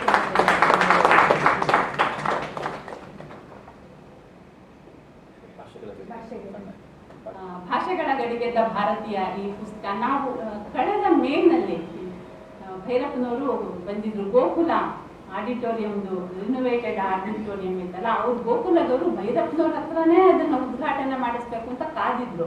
ಹೀಗಾಗಿ ಮೇನಲ್ಲಿ ಭೈರಪ್ಪನವ್ರು ಬಂದ್ರು. ಅವ್ರಿಗೆ ಬಿಸಿಲು ತಡೆಯೋದಿಲ್ಲ. ಆವಾಗ ಉಪನ್ಯಾಸ ಹೇಳಿದ್ರು, ಬಿಸಿಲಲ್ಲಿ ನಾವು ಅವ್ರಿಗೆ ತೊಂದರೆ ಕೊಡೋದು ಬೇಡ, ನಿಮ್ಮ ಮನೆಯಲ್ಲೇ ನಾವೊಂದು ಸಂವಾದ ಕಾರ್ಯಕ್ರಮ ಮಾಡೋಣ ಅಂತ. ಹಾಗಾಗಿ ನಮ್ಮ ವಿಭಾಗದ ಕೆಲವು ವಿದ್ಯಾರ್ಥಿಗಳು ಮತ್ತೆ ಉಪಾಧ್ಯಾಯರು ನಮ್ಮ ಮನೆಗೆ ಬಂದು ಅವ್ರ ಜೊತೆ ಒಂದು ಮುಕ್ತ ಸಂವಾದ, ಆತ್ಮೀಯವಾದ ಸಂವಾದ ಮಾಡ್ಕೊಂಡ್ವಿ. ಆಗ ಅದು ಆಕ್ಚುಲಿ ಉಪಾಧ್ಯಾಸರ ಕಲ್ಪನೆಯ ಕೂಸೋದು, ಸುಮ್ಮನೆ ಕ್ರೆಡಿಟ್ಸ್ ನನ್ನ ಹತ್ರ ಕಳಿಸ್ತಿರ್ತಾರೆ, ನಾನು ಹೋಗ್ತಿರ್ತೀನಿ ಅಂದ್ರು ಕಳಿಸ್ತಾರೆ, ಅದು ಅವರ ಕಲ್ಪನೆಯ ಕೂಸು. ಅವರಂದ್ರು, ಮೇಡಮ್ ಇಷ್ಟು ಆತ್ಮೀಯವಾಗಿ ನಾವು ಮಾತಾಡಿದೀವಿ ಭೈರಪ್ಪನವ್ರ ಜೊತೆಯಲ್ಲಿ, ಇದು ದಾಖಲಾಗ್ಬೇಕಲ್ವಾ ಅಂತ ಹೇಳಿದ್ರು. ಸರಿ, ದಾಖಲಾಗಿ ಇದೊಂದು ಲೇಖನವನ್ನ ಮಾಡೋಣ. ಲೇಖನವನ್ನ ಎಲ್ಲ ಒಂದ್ ಕಡೆ ಕಳಿಸ್ಬಿಟ್ರೆ ಆಯ್ತಾ, ನಾವ್ ಯಾಕೊಂದು ಪುಸ್ತಕನೇ ತರಬಾರ್ದು ಅಂತ. ಮತ್ತೆ ನಮ್ಮ ವಿಭಾಗದಲ್ಲಿ ಭೈರಪ್ಪನವರ ಸಾಹಿತ್ಯವನ್ನ ಓದ್ಕೊಂಡವರು, ಅದಕ್ಕೆ ಮನಸ್ಸೋತವರು ಸಾಕಷ್ಟು ಜನ ಇದ್ದಾರೆ. ಅದರಿಂದ ಸರ್ ಹೇಳಿದ್ರು, ನಾವೆಲ್ಲರ ಹತ್ರ ಒಂದೊಂದು ಲೇಖನಗಳನ್ನ ಬರೆಸೋಣ. ನಮ್ಮವರೇ, ನಾವು ಬೇರೆ ಯಾರನ್ನೂ ಕೇಳೋ ಹಾಗಿಲ್ಲ. ಭೈರಪ್ಪನವರ ಅಭಿಮಾನಿಗಳು ಸಾಕಷ್ಟು ಜನ ಮುಂಬೈಯಲ್ಲೂ ಬೇಕಾದಷ್ಟು ಜನ ಇದ್ದಾರೆ. ಆದ್ರೆ ಅವರು ನಮ್ಮ ವಿಭಾಗದ ಜೊತೆ ಹೊಂದ್ಕೊಂಡಿರ್ಬೇಕಂದ್ರೆ ಅವ್ರು ನಮ್ಮಲ್ಲಿ ಓದಿರ್ಬೇಕು, ನಮ್ಮಲ್ಲಿ ಕೆಲಸ ಮಾಡಿರ್ಬೇಕು. ಹಾಗೆ ಅನ್ಕೊಂಡು ಒಂದು 10-12 ಜನರ ಪಟ್ಟಿ ಮಾಡಿ ಉಪಾಧ್ಯಾಯರು ಅವ್ರಿಗೆಲ್ಲ ಹಂಚಿದ್ರು, ಇಂಥ ಲೇಖನಗಳನ್ನ ಬರೆಸೋದು ಅಂತ. ಹಾಗೆ ಈ ಕೃತಿ ತನ್ನ ರೂಪ ತಾಳಿತು. ಆಮೇಲೆ ಇದಕ್ಕೊಂದು ಶೀರ್ಷಿಕೆ ಕೊಡ್ಬೇಕಲ್ಲ ಅಂತ ಯೋಚನೆ ಬಂತು. ಆವಾಗ ನಾನು ನಮ್ಮ ಮೈಸೂರಿನ ವಿಜಯ ಹರನ್ ಅಂತ ಅವರು ಒಂದು ಪುಸ್ತಕ ತಂದಿದ್ದಾರೆ ಇಂಗ್ಲಿಷಲ್ಲಿ, giant genius Bhyrappa and mirrors of his novels ಅಂತ. ಅಂದ್ರೆ ಭೈರಪ್ಪನವರಿಗೆ ಎಷ್ಟು ಜನ ಓದುಗರಿದ್ದಾರೆ ಇಡೀ ಪ್ರಪಂಚದಲ್ಲಿ. ಅವರು ಆ ಓದುಗರ ತನಕ ಅವ್ರ ಸಾಹಿತ್ಯವನ್ನು ತಲುಪಿಸಿರೋರು ಭಾಷಾಂತರಕಾರರು. ಆ ಭಾಷಾಂತರಕಾರರು ಭೈರಪ್ಪನವರನ್ನ ಹೇಗೆ ಪರಿಭಾವಿಸಿಕೊಂಡಿದ್ದಾರೆ, ಆ ಓದುಗರು ಭೈರಪ್ಪನವ್ರ ಬಗ್ಗೆ ಯಾವ ರೀತಿಯ ಒಂದು ಅಭಿಪ್ರಾಯವನ್ನ ಬೆಳೆಸ್ಕೊಂಡಿದ್ದಾರೆ, ಇದನ್ನೆಲ್ಲ ಆಯಾ ಅನುವಾದಕರನ್ನ ಭೇಟಿಯಾಗಿ ಮಾತಾಡಿ ವಿಜಯಹರನ್ ಒಂದು ಪುಸ್ತಕ ತಂದಿದ್ದಾರೆ. ಆ ಪುಸ್ತಕವನ್ನ ನೀವು ಓದ್ಬೇಕು. ಕನ್ನಡಕ್ಕೂ ಅನುವಾದ ಆಗಿದೆ, ವಿಶ್ವ ಸಾಹಿತಿ ಭೈರಪ್ಪ ಅಂತ. ಅದರಲ್ಲಿ ನೋಡಿದ್ರೆ ಅವರು ಕನ್ನಡಿಗರನ್ನ ಬಿಟ್ಟು ಬೇರೆ ಜನರ ಹೃದಯವನ್ನ ಹೇಗೆ ತಟ್ಟಿದಾರಲ್ಲ, ಜನ ಹುಚ್ಚಾಡ್ತಾರಲ್ಲ, ಅವ್ರು ನೋಡಿದ್ರೆ ಸಾಕು, ಅವ್ರು ಮಾತಾಡಿದ್ರೆ ಸಾಕು, ಅವ್ರನ್ನ ಮನ್ಸರ್ತೆ ಅವ್ರನ್ನ ನಾವು ದರ್ಶನ ಭಾಗ್ಯ ಸಿಕ್ಕಿದ್ರೆ ಸಾಕು, ಇಷ್ಟು ಬಲಿಯಿಂದ ಅವ್ರನ್ನ ತಟ್ಟಿರ್ಬೇಕಾರ ಸತ್ವ ಎಂತದಿರ್ಬೋದು ಆ ಕೃತಿಗಳಲ್ಲಿ ಅಂತ ಅದನ್ನ ಓದಿ ಮನಸ್ಸೊಂಥರ ತುಂಬಿ ಬಂತು ನನಗೆ. ಅದರಿಂದಾಗಿ ನಾನು ಒಂದು ಆರ್ಟಿಕಲ್ ಬರೆದೆ ಅದರಲ್ಲಿ, ಈ ಪುಸ್ತಕದಲ್ಲಿ. ಅದರ ಟೈಟಲ್ ಏನಿದೆ ಅಂದ್ರೆ, ವಿಶ್ವದೊಳು ನುಡಿಯಾಗಿ ಕನ್ನಡಿಸುತ್ತಿಹಲಿಲ್ಲಿ ಅಂತ. ಬೇಂದ್ರೆ ಅವರ ಬಹು ಮುಖ್ಯವಾದ ಪದ್ಯದ ಒಂದು ಸಾಲಿದು, ವಿಶ್ವದೊಳು ನುಡಿಯಾಗಿ ಕನ್ನಡಿಸುತ್ತಿಹಲಿಲ್ಲಿ ಅಂತ ಆ ಒಂದು ಶೀರ್ಷಿಕೆ ಕೊಟ್ಟು ಅದರಲ್ಲಿ ನಾನು ಈ ಜೈಂಟ್ ಜೀನಿಯಸ್ ಭೈರಪ್ಪ ಅದರದೇ ಕೆಲವು ಭಾಗಗಳನ್ನ ಕನ್ನಡದಲ್ಲಿ ಕೊಟ್ಟಿದ್ದೀನಿ. ಅಂದ್ರೆ ಒಂದು ಪರಿಚಯ ಆಗಲಿ ನಮ್ಮ ಭೈರಪ್ಪನವರ ಹಿರಿಮೆ ಹೇಗಿದೆ ಅಂತ. ಚೈನೀಸ್ ಭಾಷೆಗೆ, ರಷ್ಯನ್ ಭಾಷೆಗೆ ಅವರೆಲ್ಲ ಎಷ್ಟು ಸಂತೋಷ ಪಟ್ಟಿದ್ದಾರೆ. ಚೈನೀಸ್ ಒಬ್ಬ ಹುಡುಗಿ, ಅವಳು ಝೂ ಕೆ ಅಂತ ಚೈನೀಸ್ ಭಾಷೆಗೆ ಟ್ರಾನ್ಸ್ಲೇಟ್ ಮಾಡಿರೋದು, ಅವಳು ಬರೆದಿದ್ದಾಳೆ, ನನಗೆ ಇದರಿಂದಾಗಿ ಒಂದು ಭಾರತೀಯ ಸಾಹಿತ್ಯದ ಮೇಲೆ ಒಂದು ಗೌರವ ಹುಟ್ಟುಬಿಡ್ತು ನನಗೆ. ನಾನು ಎಷ್ಟೆಲ್ಲ ಸಿಮಿಲಾರಿಟೀಸ್, ಸಾಮ್ಯಗಳನ್ನ ನೋಡ್ಕೊಂಡೆ, ನಮ್ಮ ಸಂಸ್ಕೃತಿಗೂ ಭಾರತೀಯ ಸಂಸ್ಕೃತಿಗೂ ಎಷ್ಟೆಲ್ಲ ಸಾಮ್ಯ ಇದೆ ಅಂತ ಕಂಡುಕೊಂಡೆ ಅಂತ ತುಂಬಾ ಮುಕ್ತವಾಗಿ ಬರೆದಿರೋ ಇದೆಲ್ಲ ಇದೆ. ಅದರಿಂದ ಆ ಲೇಖನ ಬರೆದೆ. ಮತ್ತೆ ನಮ್ಮ ಸರ್ ಬೇರೆ ಬೇರೆ ಕೃತಿ ಪರಿಚಯದಲ್ಲಿ ಹೇಳ್ತಾರೆ ಎಲ್ಲಾನು, ಹಾಗೆ ನಾವು ಅದನ್ನ ಪರಿಭಾವಿಸಿಕೊಂಡು ಒಂದು ಈ ಟೈಮ್ನಲ್ಲೇ ಬರಬೇಕು ಅಂತ ಯೋಚಿಸ್ಕೊಂಡು ಅದನ್ನ ತಂದು ಮತ್ತೆ ಎಲ್ಲ ಮುದ್ರಣವಾಗಿ ರಕ್ಷಾಪುಟವಾಗಲಿ ಎಲ್ಲವನ್ನೂ ಅಚ್ಚುಕಟ್ಟಾಗಿ ನಮ್ಮ ವಿದ್ಯಾರ್ಥಿಗಳೇ ಮಾಡಿ ನಮ್ಮ ವಿಭಾಗದ ಒಂದು ಹೆಮ್ಮೆಯ ಪ್ರಕಟಣೆಯಾಗಿ ಭಾಷೆಗಳ ಗಡಿಗೆದ್ದ ಭಾರತೀಯ ಹೊರಗೆ ಬಂತು. ಮತ್ತೆ ಅದಕ್ಕೆ ಪ್ರತಿಷ್ಠಿತವಾದ Gokhale institute of public affairs ಬೆಂಗಳೂರಲ್ಲಿ, ಅಲ್ಲಿ DVG ಅವರಿಂದ ಸ್ಥಾಪಿತವಾಗಿರೋದು, ಅಲ್ಲಿ ಅದಕ್ಕೆ ಬಿಡುಗಡೆಯ ಭಾಗ್ಯ ದೊರಕಿತು. ಅಲ್ಲಿ ಅದು ಬಿಡುಗಡೆ ಆಯಿತು. ಆಗ ಚಂದ್ರಶೇಖರ್ ಕಂಬಾರರು ಹೇಳಿದ್ರು, ಇಂಥ ಒಂದು ಪುಸ್ತಕ ನಮ್ಮ ಕರ್ನಾಟಕದ ಯಾವ ಜನಕ್ಕೂ ಮಾಡಬೇಕು ಅನ್ನಿಸ್ಲಿಲ್ವಾ ಯೂನಿವರ್ಸಿಟೀಸ್ಗೆ ಅಂತ. ಆ ಪೂರ್ತಿ ಶ್ರೇಯಸ್ಸು ನಮ್ಮ ಉಪಾಧ್ಯಾಸರಿಗೆ. ಅವರನ್ನೆಲ್ಲ ಹೊಡೆಯೋದು, ಅವರೇ ಅದನ್ನು ಕಾರ್ಯಗತಗೊಳಿಸೋದು. ಹೀಗಾಗಿ ಆ ಪುಸ್ತಕ ಇವತ್ತು ನಿಮ್ಮ ಮುಂದೆ ಇದೆ. ಇನ್ನು ನಾನು ಜಾಸ್ತಿ ಸಮಯ ತಗೊಳ್ಳೋದಿಲ್ಲ, ನಾವು ಮೇಡಮ್ ಅವರ ಮಾತುಗಳನ್ನ ಕೇಳೋಣ. ಧನ್ಯವಾದಗಳು ಮೇಡಮ್. ಈ ಒಂದು ಸೊಗಸಾದ ಕೃತಿಯ ಹುಟ್ಟಿಗೆ ಕಾರಣರಾಗಿರುವುದಕ್ಕೆ ಅನಂತ ವಂದನೆಗಳನ್ನು ಸಲ್ಲಿಸ್ತಾ, ನಾವು ಬಹಳ ಕುತೂಹಲದಿಂದ ಕಾಯ್ತಾ ಇರುವಂತಹ ವಿಶ್ವ ಸಾಹಿತಿ ಡಾಕ್ಟರ್ ಎಸ್.ಎಲ್. ಭೈರಪ್ಪ ಈ ಒಂದು ಉಪನ್ಯಾಸವನ್ನ ಸುಪ್ರಿಯ ಸಹಸ್ರಬುದ್ಧಿ ಅವರು ನೀಡಬೇಕು ಅಂತ ಕೇಳಿಕೊಳ್ತಾ ಇದ್ದೇನೆ. ನಮಸ್ಕಾರ.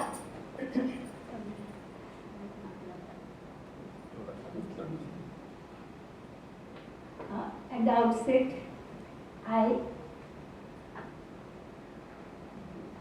I want to express my gratitude for inviting me here, for expressing my admiration, respect, reverence for the giant genius of Dr. Bhairappa. I am really thankful that you have given me this opportunity. Now, I heard whatever was being said here, and Kannada is Greek and Latin for me. Even then, I caught some words and they are applicable. Like somebody said, Himalaya solution. That is really pertinent. I am sitting by the side of a writer whose pratibhe is Himalaya solution. I heard a word asakti. Yes, I have asakti for literature and Bhairappa's literature.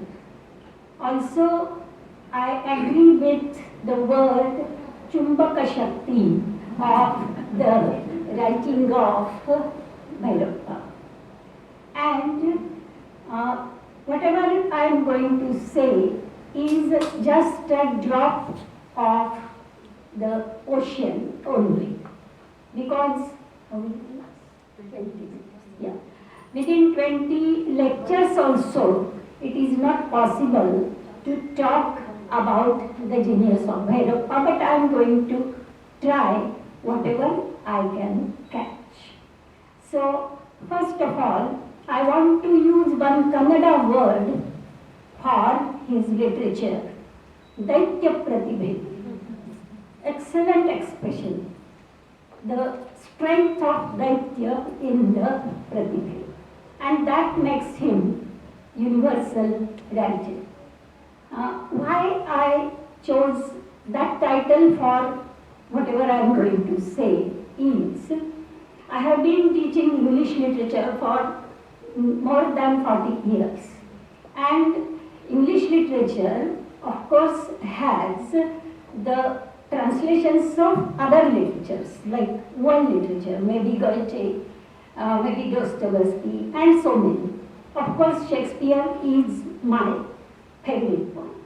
And from all that, whatever I could grasp, whatever I could catch and understand, I find that they belong not to a country, not to one community, society, not to one language, but they are like the citizen of the world, like that writer of the world, not writer of one or the other state or country. And I have firm belief that Bhairappa also is belonging to the world literature. Now, why I say that? I will say, as I said, only something like a drop of the ocean.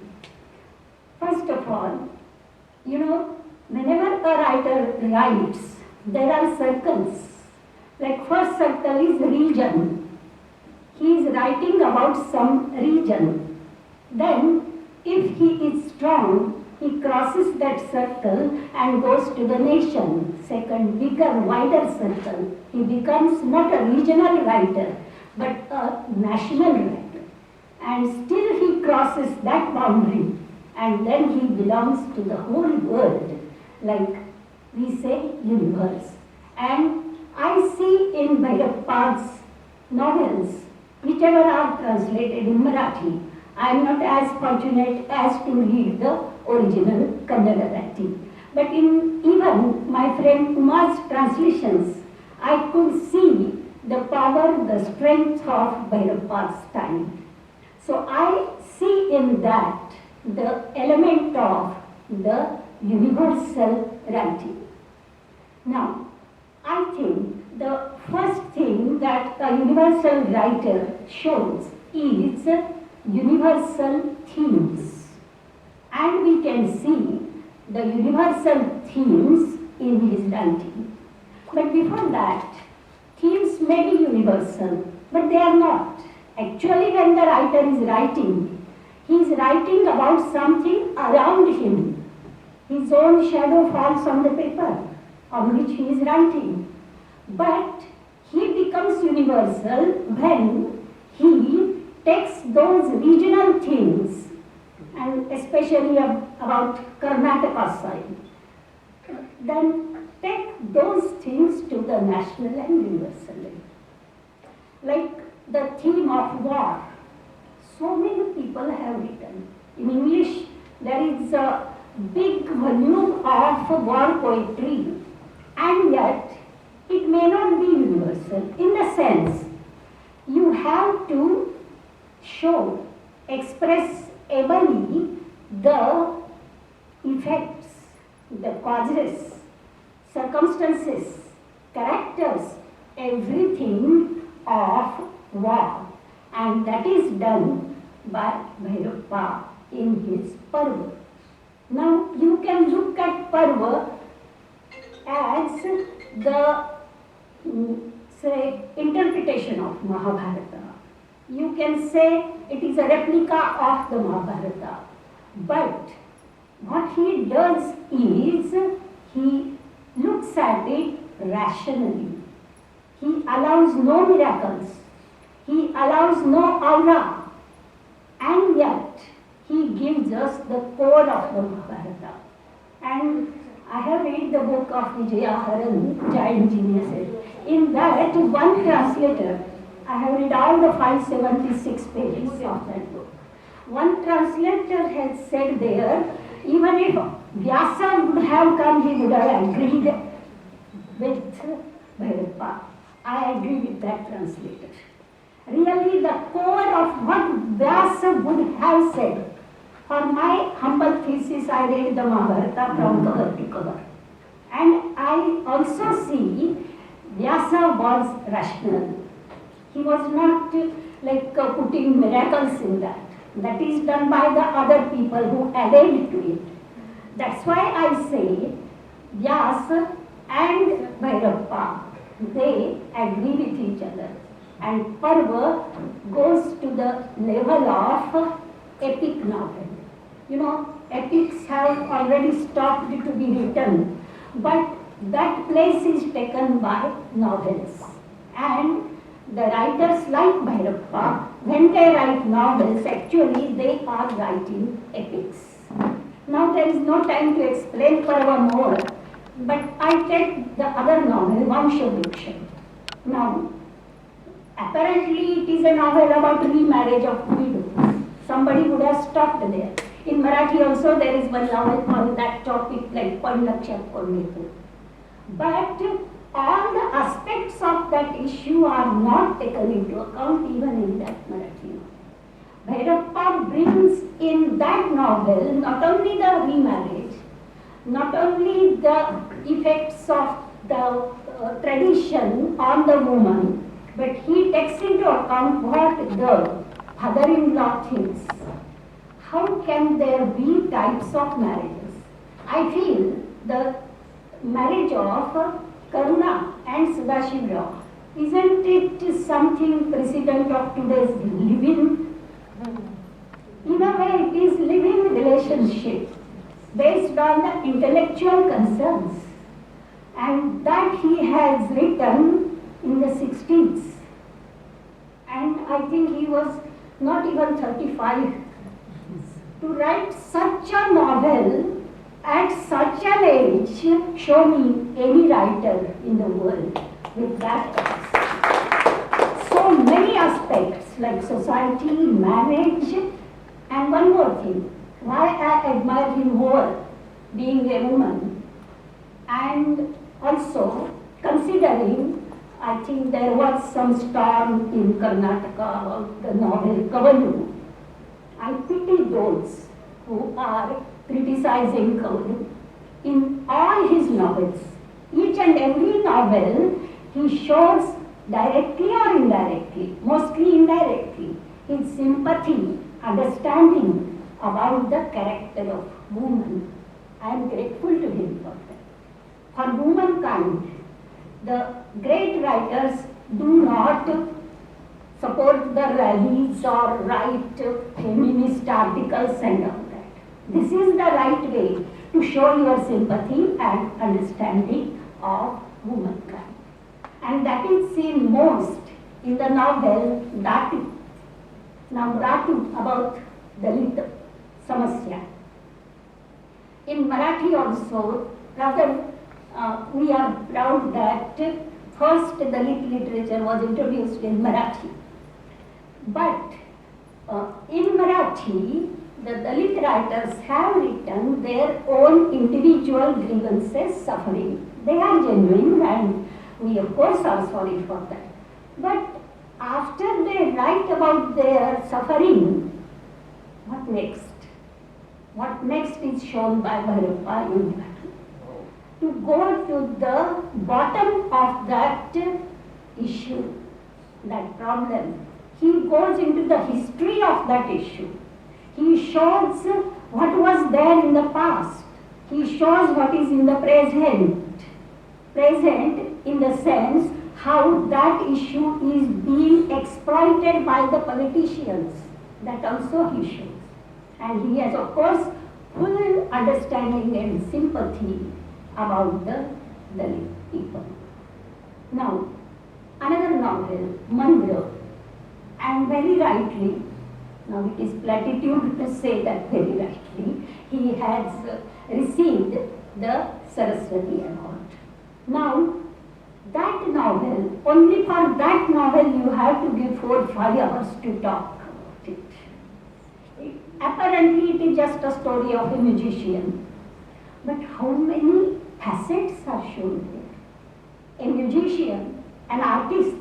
So the triangle of art, artist and the man. This triangle is handled in such a way by Dr. Bhairappa that we are really amazed. And as his every novel shows, for every novel he works so hard that not an iota of factual fault should be there. You know, for Parva, how he traversed the Himalayas. For Tantu, he traveled to America. For every novel he has taken that trouble. Now that Tabaliyu Ninade, I am pronouncing it right. So in that novel, he shows Tayawa, she is dumb, not deaf. And somebody from Bangalore, he said, objected, if she is dumb, she must be deaf. Then Bhairappa told him, you consult some ENT. And then that fellow consulted and he was told, yes, it is possible. It is rare, but it is possible. And in that case, that person, though not deaf, is intellectually or mentally somewhat retarded. And actually he has shown Tayuga to be somewhat retarded. He takes care of each and every detail. And I was told that in the novel Mandra, he had written, there was a concert of 200 plus audience, musical concert. And after that, it was in Villa College, he wrote. And then he had the question in the mind does the Mia College actually have such an auditorium as big as to consist of 200? And he was restless. When he confirmed, yes, the auditorium is so big, then he was satisfied. I just give 2-3 examples for every novel. He has taken that trouble. That is the responsibility of even a common ordinary writer. But a universal writer doesn't take anything for granted. He has to satisfy the critic and the reader. Here, critic and the reader, again, I think of the book Namma Bhairappanavaru. So, we Marathi people also say not belonging to Karnataka, but Namma Bhairappanavaru. He is our writer. He is our writer because he has given us such a great, the pleasure that you get from great literature is told to be Brahmananda Sahodara. And such a pleasure is given to us. So there is no question of my mother tongue is Marathi and Kannada is not my mother tongue. Such thought cannot enter the mind of any true reader. And true readers are there for Bhairappa among the critics and among the common people. Here again I remember Shakespeare. Shakespeare was very fortunate. When he was writing, he was popular, but only in England. After that, he became translated in so many languages of the world. Much credit goes to the empire of England. Had it not been for the empire, we doubt whether he would have been translated in so many languages and he would have been universal writer. For Bhairappa, I think there have not been many translators from other countries. His translations have reached only Chinese and Russian. But I am sure that if these translations go to other countries, definitely Nobel Prize will come to him. With that, whatever scanty or what knowledge of the world literature, I really believe that he deserves Nobel Prize. One or two examples and then I will stop. Grahabanga, again, a universal theme. Farmer's plight, woman's plight. Then I remember the novel of Pearl Buck, The Good Earth. There, the heroine, a farmer woman, how she toils, how she suffers, tragic situations she has to face. O Lan, the Chinese woman. The Good Earth is about Chinese life. And that O Lan, the Chinese farmer woman, she suffers so much but got Nobel Prize and is the heroine of Grahabanga less than O Lan? She is not. Nor even the depiction of the Chinese life of a farmer and the life in Grahabanga. It is not less. But again, that's what. It is not translated in those languages. Another example, W. Neela Devi. Now, actually, apparently it seems that the subject is cow slaughter and all that. Does it stop there? No. Cow slaughter, yes, it is the topic of the novel, but it goes much more ahead. It is not an invasion just for a cow, but it is an invasion on a culture, your culture. Now, this is the type or sort of a culture. Who are you to attack it and say that it is not worth it? Who are you? Now I remember the novel of Chinua Achebe, Things Fall Apart. In that, it is shown Igbo people, their culture is attacked by the Christians and that culture is almost destroyed. Now, Achebe has taken there Umuofia, and he says this can be the imaginary, but this can be the title of any state. Bhairappa also says Karenhalli may be the name of any city, state, etc. And Chinua Achebe did not get Nobel Prize just like 1 or 2 marks, he lost it. But he went up to nomination of Nobel. Then why not Bhairappa? That question I always ask myself, and again once I had asked him also. When V.S. Naipaul got the Nobel Prize, I taught Naipaul.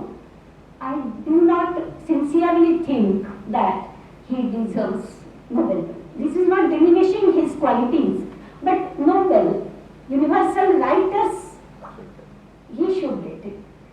Then he had said at that time again the same thing, like the translations. But then he said, and what he said makes him the real universal writer.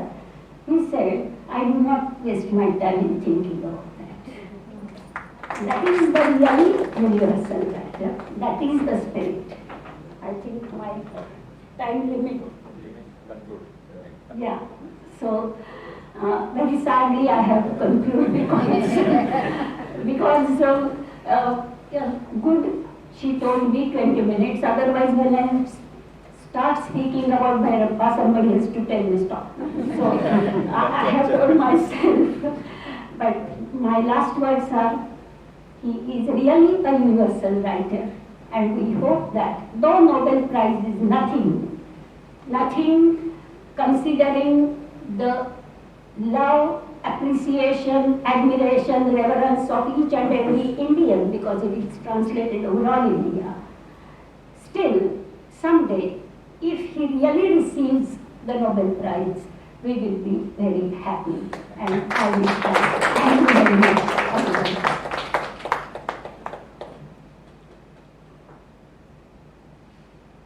Thank you very much, ma'am.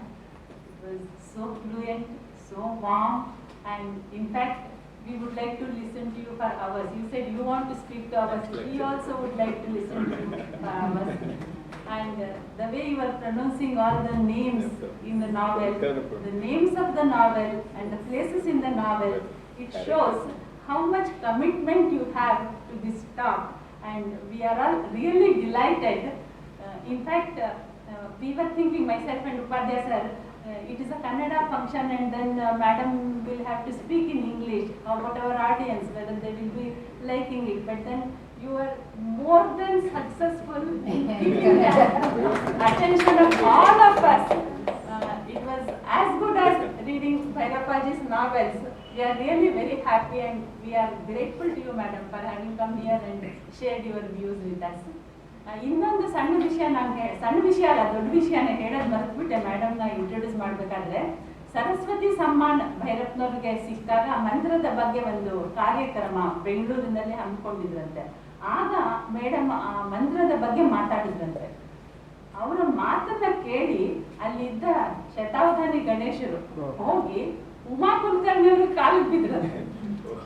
ನನಗೇನು ನಮಸ್ಕಾರ ನೀವು ಅಂತ ಉಮಾ ಕುಲಕರ್ಣಿ ಹೇಳಿದ್ದಕ್ಕೆ, ನಿಮ್ಮ translation ಇಂದಾನೆ ಇವತ್ತು Supriya madam ಅವರು ಇಷ್ಟು ಪ್ರಬುದ್ಧವಾಗಿ ಮಾತಾಡ್ತಾ ಇದ್ದಾರೆ ಮಂತ್ರದ ಬಗ್ಗೆ.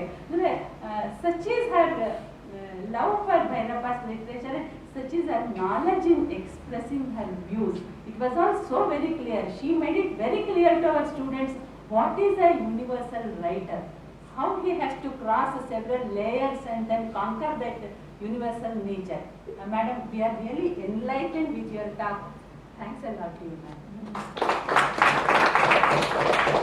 Definitely we will invite a special lecture Yeah. for next academic year, definitely.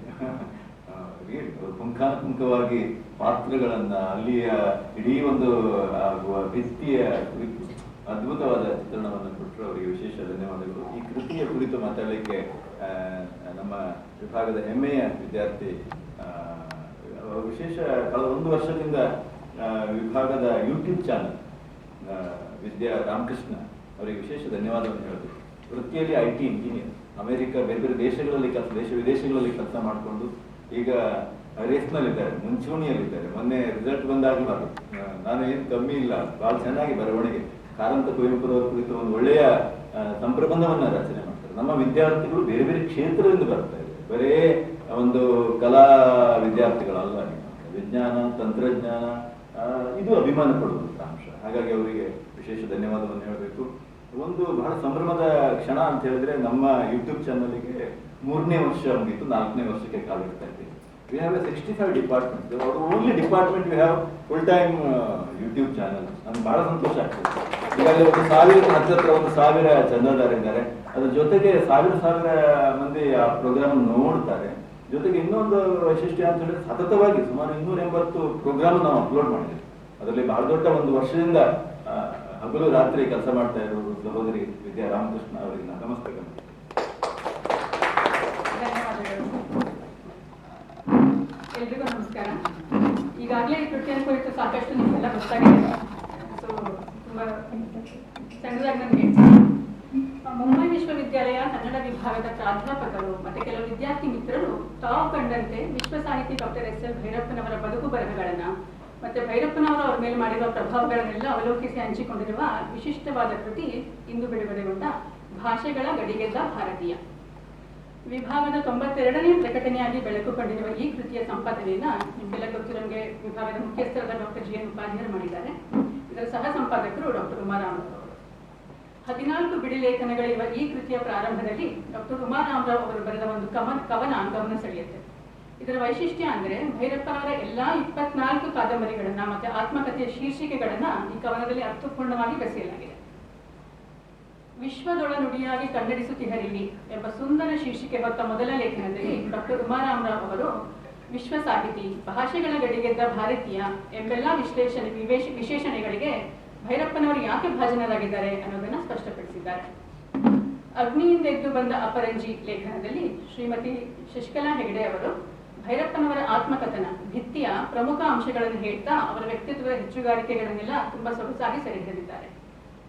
ವಿದ್ವತ್ತಿನ ವಿರಾಟ ವ್ಯಕ್ತಿತ್ವ ಲೇಖನದಲ್ಲಿ ಡಾಕ್ಟರ್ ವಿಶ್ವನಾಥ್ ಕಾರ್ನಾಡರು ಭೈರಪ್ಪನವರು ಕನ್ನಡ ಕಾದಂಬರಿಗಳ ಸಾಮ್ರಾಟ, ಸಾಹಿತ್ಯ ಲೋಕದ ರಾಜಋಷಿ ಎಂದೆಲ್ಲ ಕೊಂಡಾಡುತ್ತಾ ಭೈರಪ್ಪನವರೊಂದಿಗಿನ ಅವರ ಸೌಹಾರ್ದಯುತ ಒಡನಾಟವನ್ನೆಲ್ಲ ಹಂಚಿಕೊಂಡಿದ್ದಾರೆ. ನೆಚ್ಚಿನ ಕಾದಂಬರಿಕಾರನಿಗೊಂದು ನುಡಿ ನಮನ ಲೇಖನದಲ್ಲಿ ಶ್ರೀಮತಿ ನಳಿನಾ ಪ್ರಸಾದ್ ಅವರು ಹೊರನಾಡ ಕನ್ನಡಿಗರಿಗೆ ತಮ್ಮನ್ನ ಕಳೆದುಕೊಳ್ಳಲು, ಪಡೆದುಕೊಳ್ಳಲು, ಹೊಂದಿಕೊಳ್ಳಲು, ಬೆರೆಯಲು, ವಿರೋಧಾಭಾಸಗಳ ನಡುವೆಯೂ ಎಲ್ಲರೊಳಗೆ ಒಂದಾಗಲು, ನಮ್ಮ ಅಸ್ಮಿತೆ ರೂಪಿಸಿಕೊಳ್ಳಲು ಭೈರಪ್ಪನವರ ಕೃತಿಗಳು ಸಹಾಯ ಮಾಡ್ತಾರೆ ಅಂತ ಅವರು ಸ್ವಂತ ಅನುಭವನ ಹಂಚಿಕೊಂಡಿದ್ದಾರೆ. ಸಂಗೀತದಂತಹ ಸಾಹಿತ್ಯ ಮಂದ್ರ ಎಂಬ ಇಂಪಾದ ಶೀರ್ಷಿಕೆಯುಳ್ಳ ಲೇಖನದಲ್ಲಿ ಶ್ರೀಮತಿ ಕಲಾ ಭಾಗವತ್ ಅವರು ಮಂದ್ರ ಕಾದಂಬರಿಯನ್ನು ಬಹಳ ಮನೋಜ್ಞವಾಗಿ ವಿಶ್ಲೇಷಿಸಿದ್ದಾರೆ. ರಾಗರಾಗಿಣಿಯರ ಪರಿಕಲ್ಪನೆಯಲ್ಲಿ ಈ ಪಾತ್ರಗಳು ಹೇಗೆ ಮೂಡಿಬಂದಿವೆ, 150ಕ್ಕೂ ಹೆಚ್ಚಿನ ಸಂಗೀತಕ್ಕೆ ಸಂಬಂಧಪಟ್ಟ ಅಲಂಕಾರಗಳನ್ನ ಕಾದಂಬರಿಯಲ್ಲಿ ಹೇಗೆ ಬಳಸಿಕೊಳ್ಳಲಾಗಿದೆ ಎಂಬುದನ್ನೆಲ್ಲ ಅವರು ಆಳವಾದ ಒಳನೋಟದ ಜೊತೆಗೆ ಚರ್ಚಿಸಿದ್ದಾರೆ. ಡಾಕ್ಟರ್ ಮಮತಾ ರಾವ್ ಅವರು ಪರ್ವದಲ್ಲಿ ಭೈರಪ್ಪನವರು ಸೃಷ್ಟಿಸಿದ ಶ್ರೀಕೃಷ್ಣ ದೈವ ಸಂಭೂತನ್ ಅಲ್ಲದೆ, ಅಸಾಮಾನ್ಯನೂ ಅಲ್ಲದೆ, ವ್ಯಾಸರ ಕೃಷ್ಣನಿಗಿಂತ ಭಿನ್ನವಾಗಿದ್ದು ಹೇಗೆ ತನ್ನ ಉದಾತ್ತ ವ್ಯಕ್ತಿತ್ವ, ನಾಯಕತ್ವ, ದೂರದೃಷ್ಟಿ ಇಂತಹ ಮುಂತಾದ ಗುಣಗಳಿಂದ ತನ್ನ ವಿಶ್ವರೂಪ ದರ್ಶನ ಮಾಡಿಸಿದ್ದಾನೆ ಅನ್ನೋದನ್ನ ಅನೇಕ ಸಮರ್ಥನೆಗಳ ಮೂಲಕ ಸಮರ್ಥವಾಗಿ ಕಟ್ಟಿಕೊಟ್ಟಿದ್ದಾರೆ. ಡಾಕ್ಟರ್ ಶಾಂತಲಾ ಹೆಗಡೆ ಅವರು ಬದುಕು ಬದಲಿಸಿದ ಕಾದಂಬರಿ ಲೇಖನದಲ್ಲಿ ಉತ್ತಮ ಸಾಹಿತ್ಯ ಹೇಗೆ ಜನರ ಜೀವನವನ್ನೇ ಬದಲಿಸಬಲ್ಲದು ಎಂಬುದಕ್ಕೆ ಸಾಕ್ಷಿಯಾಗಿ ವಂಶವೃಕ್ಷನ ಉಲ್ಲೇಖಿಸಿದ್ದಾರೆ. ಶ್ರೀ ವಿಕ್ರಮ್ ಜೋಶಿ ಅವರು ಯಾನ ಕಾದಂಬರಿಯನ್ನು ವಿಶ್ಲೇಷಿಸುತ್ತಾ ಎಳೆ ವಯಸ್ಸಿನ ಆಕಾಶ ಎಂಬ ಪಾತ್ರಕ್ಕೆ ಆ ಕಾದಂಬರಿಯಲ್ಲಿ ಆಗುವ ಆತ್ಮಬೋಧೆ ಯೋಗ ವಾಸಿಷ್ಠದ ಬೋಧನೆಯಿಂದ ಶ್ರೀರಾಮನಿಗಾದ ಆತ್ಮ ಸಾಕ್ಷಾತ್ಕಾರಕ್ಕೆ ಹೋಲಿಸಬಹುದು ಅಂತ ಹೇಳ್ತಾ ಈ ಕಾದಂಬರಿನ ಆಧುನಿಕ ಯೋಗ ವಾಸಿಷ್ಠ ಗ್ರಂಥ ಎನ್ನಲು ಅಡ್ಡಿ ಇಲ್ಲ ಎಂದಿರುವುದು ಗಮನಾರ್ಹವಾಗಿದೆ.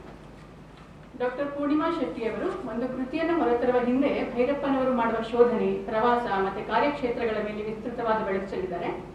ಕಷ್ಟಪಟ್ಟು ಕಲ್ಲಿಗೊಂದು ಸುಂದರ ರೂಪ ನೀಡುವ ಶಿಲ್ಪಿಗೆ ಆಗುವ ಅಪೂರ್ವ ಸಂತಸ ಭೈರಪ್ಪನವರಿಗೆ ಸಿದ್ಧಿಸಿದೆ ಅಂತ ಅವರು ಗುರುತಿಸಿದ್ದಾರೆ.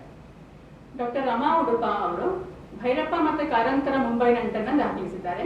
ಭೈರಪ್ಪನವರು ವರ್ಷಕ್ಕೊಮ್ಮೆಯಾದರೂ ಮುಂಬೈ ನೋಡಿದ್ರೆ ನನಗೆ ಏನೋ ಕಳೆದುಕೊಂಡಂತ ಭಾವನೆ ಅಂತ ಹೇಳೋದನ್ನ ಅವರಲ್ಲಿ ಸ್ಮರಿಸಿದ್ದಾರೆ. ಭೈರಪ್ಪನವರ 7 ಸೃಜನೇತರ ಸಾಹಿತ್ಯ ಕೃತಿಗಳನ್ನು ಸಮರ್ಥವಾಗಿ ವಿಶ್ಲೇಷಿಸಿರುವ ಶ್ರೀಮತಿ ಅನಿತಾ ತಾಕೋಡೆ ಅವರು ಭೈರಪ್ಪನವರ ಸೃಜನೇತರ ಬರಹಗಳಲ್ಲೂ ಸೃಜನಶೀಲತೆ ಹೇಗಿದೆ ಅನ್ನೋದನ್ನ ಗುರುತಿಸ್ತಾರೆ. ಅವರ ಎಲ್ಲಾ ಕೃತಿಗಳಲ್ಲಿ ಅಂತಸತ್ವವಿದೆ ಅನ್ನುತ್ತಾ ಈ 7 ಕೃತಿಗಳ ಗಮನೀಯ ಅಂಶಗಳನ್ನು ಬಹಳ ಚೆನ್ನಾಗಿ ವಿವರಿಸಿದ್ದಾರೆ. ಭೈರಪ್ಪನವರ ಉನ್ನತ ಮಟ್ಟದ ಪ್ರತಿಭೆಯೇ ಅವರ ಮೇರು ವ್ಯಕ್ತಿತ್ವದ ಹೆಗ್ಗುರುತು ಅಂತ ಅನಿತಾ ಹೇಳ್ತಾರೆ. ಇನ್ನು ತಮಸೋಮ ಜ್ಯೋತಿರ್ಗಮಯ ಲೇಖನ ನಿವೇದಿತಾ ಮುತಾಲಿಕ್ ಎಂಬುವರ ಮರಾಠಿ ಲೇಖನದ ಅನುವಾದ. ನಿಜವಾದ ಸುಖ ಅಂದ್ರೆ ಏನು ಅನ್ನೋದನ್ನ, ಜೀವ ಮತ್ತೆ ಪರಮಾತ್ಮನ ನಡುವಿನ ಅದ್ವೈತ ಭಾವದ ಅರಿವನ್ನ, ವಿನೀತ ಭಾವವನ್ನ ಭೈರಪ್ಪನವರ ಸಾಹಿತ್ಯ ಅವರಲ್ಲಿ ಮೂಡಿಸಿದೆ ಅಂತ ನಿವೇದಿತಾ ಹೇಳ್ತಾರೆ. ಭೈರಪ್ಪನವರೊಡನೆ ಡಾಕ್ಟರ್ ಉಮಾರಾಮರಾವ್ ಅವರು ಪರ್ವತ ಕುರಿತಾಗಿ ಮಾಡಿರುವ ಪ್ರಶ್ನೋತ್ತರದ ಒಂದು ಲೇಖನ ಕೂಡ ಈ ಕೃತಿಯಲ್ಲಿದೆ.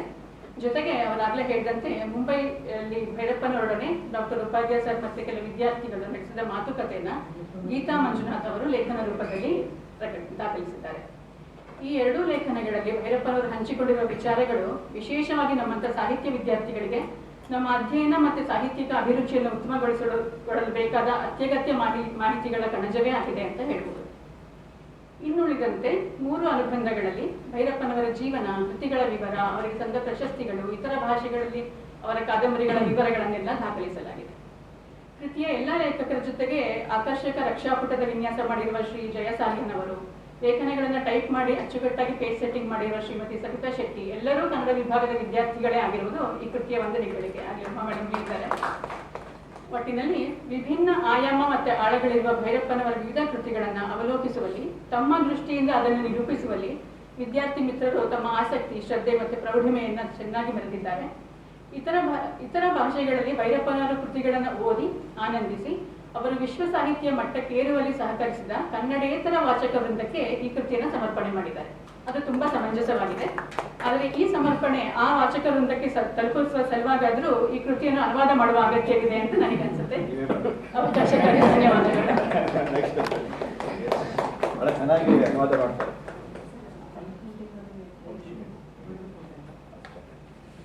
Thank you very much. ವಿದ್ಯಾ ಅವರಿಗೆ ಈಗ ಕೃತಿಯಲ್ಲಿ ಇರುವಂತಹ ಒಂದು ಕವಿತೆಯ ಕುರಿತು ವಿಷಯ ಹೇಳಿದ್ರು. ಅದರ ವೈಶಿಷ್ಟ್ಯ ಅಂತ ಹೇಳಿದ್ರೆ ಡಾಕ್ಟರ್ ಉಮಾರಾವ್ ಅವರು ಭೈರಪ್ಪನವರ ಜೀವನ ಮತ್ತು ಸಾಧನೆಯನ್ನ ಅವರದೇ ಕಾದಂಬರಿಗಳ ಶೀರ್ಷಿಕೆಗಳನ್ನು ಇಟ್ಟುಕೊಂಡು ರಚಿಸಿದಂತ ಒಂದು ಕವನ. ಅದನ್ನೀಗ ನಮ್ಮ ವಿದ್ಯಾರ್ಥಿ ಮಿತ್ರರಾಗಿರುವಂತಹ ನಳಿನ ಪ್ರಸಾದ್ ಅವರು ವಾಚನ ಮಾಡಿದರು.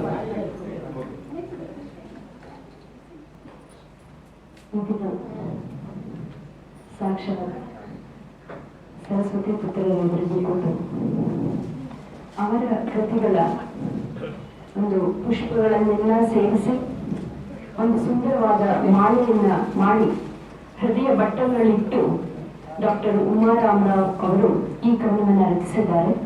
ಅದನ್ನ ನಿಮಗೆ ಅರ್ಪಿಸ್ತಾ ಇದ್ದೇನೆ. ಕವನದ ಶೀರ್ಷಿಕೆ ಮೇರು ಸಾಹಿತಿ ಭೈರಪ್ಪನವರಿಗೆ. ತಿಳಿವು ಬಲಿಯುವ ಮೊದಲೇ ಸಂದು ಹೋದರು ತಾಯಿ, ತಿಳಿವು ಬೆಳೆಯುವ ಮೊದಲೇ ಸಂದು ಹೋದರು ತಾಯಿ, ಎಳೆತನದ ಬದುಕೆಲ್ಲ ಬರೆಯ ಹೋರಾಟ, ಬಳಲಿ ಕಮರಿತು ಬಾಲ್ಯ ಬಡತನದ ಬೆಂಕಿಯಲ್ಲಿ, ಬೆಳೆವ ಮನಸ್ಸಿಗೆ ಕನಸು ಮಮತೆ ಕೊಂಡಾಟ. ದೂರ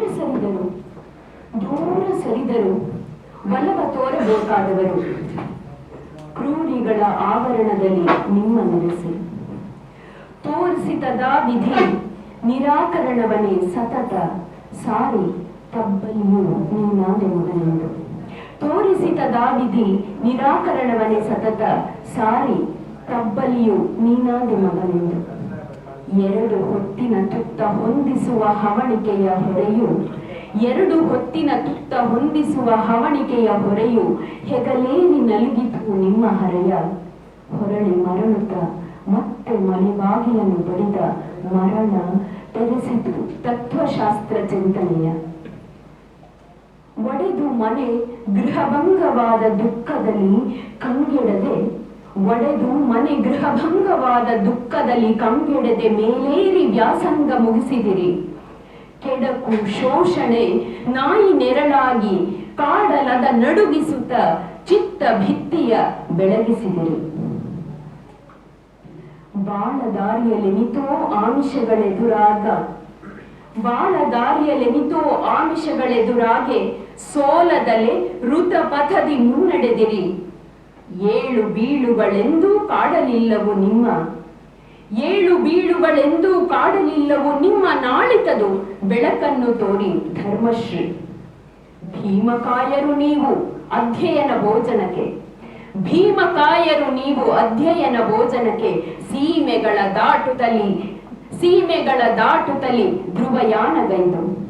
ಪಾಮರರ ಪಂಡಿತರ ಅಂಚಿಳಿಸಿ ನೆಲೆಸಿದಿರಿ, ಪಾಮರರ ಪಂಡಿತರ ಅಂಚಳಿಸಿ ನೆಲೆಸಿದಿರಿ, ಪ್ರೇಮದಲ್ಲಿ ಮೀಟಿ ರಸತಂತುಗಳ ಮನದಿ. ಕಳೆದು ಗ್ರಹಣವು ನಮ್ಮ ನುಡಿಯ ಬಾಂಧಳದಲ್ಲಿ ಬೆಳಗಿ ಪರ್ವದ ಸೂರ್ಯ ರಶ್ಮಿಯ ಚೀನದಲ್ಲಿ. ಮೊಳೆತು ಕಾದಂಬರಿಯ ವಂಶ ವೃಕ್ಷಕ್ಕೆ ಕವಲು, ಉಳಿಸಿತದು ಸಾಕ್ಷಿಯನು ಗುರುತನಕ್ಕೆ, ಉಳಿಸಿತದು ಸಾಕ್ಷಿಯನು ನಿಮ್ಮ ಗುರುತನಕ್ಕೆ. ಹೊಸ ಹೊಳಹಿನನ್ವೇಷಣವು ಎಲ್ಲ ಕೃತಿಗಳಲ್ಲಿ, ಹೊಸ ಹೊಳಹಿನನ್ವೇಷಣವು ಎಲ್ಲ ಕೃತಿಗಳಲ್ಲಿ. ಉಸಿರದುವೆ ಮಂದ್ರ ಷಡ್ಜಂಬು ನಿಮ್ಮ ಒಲಿಗೆ, ಹುಸೀರದ ಪ್ರಸ್ತುತಿಯ ರಭಸವದು ಜಲಪಾತ, ವಿಷಯ ವೈವಿಧ್ಯ ಬಲು ಸರಕುಗಳ ಸಾರ್ಥ. ಹುಸೀರದ ಪ್ರಸ್ತುತಿಯ ರಭಸವದು ಜಲಪಾತ, ವಿಷಯ ವೈವಿಧ್ಯ ಬಲು ಸರಕುಗಳ ಸಾರ್ಥ. ಓದುಗರ ಪ್ರೀತಿ ಮತದಾನ ನಿಮ್ಮಯ ಗಳಿಕೆ, ಓದುಗರ ಪ್ರೀತಿ ಮತದಾನ ನಿಮ್ಮಯ ಗಳಿಕೆ. ಆದರವು ಭಾರತದಿ ಗಳಿಯ ಹಂಗಿಲ್ಲ.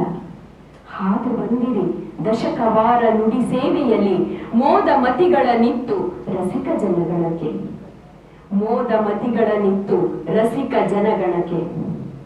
ಅರೆ ದಶಕ ಕಳೆದುದು ಉತ್ತರ ಕಾಂಡವನ್ನು ಓದಿ, ಅರೆ ದಶಕ ಕಳೆದುದು ಉತ್ತರ ಕಾಂಡವನ್ನು ಓದಿ, ನಿರೂಪಿಸಿದೆ ತವಕದಲ್ಲಿ ಮುಂದಾವ ಕಥೆಯ ವರವಿರೆಂದೆನ್ನುತ್ತಲ ಅಭಿಮಾನಿ.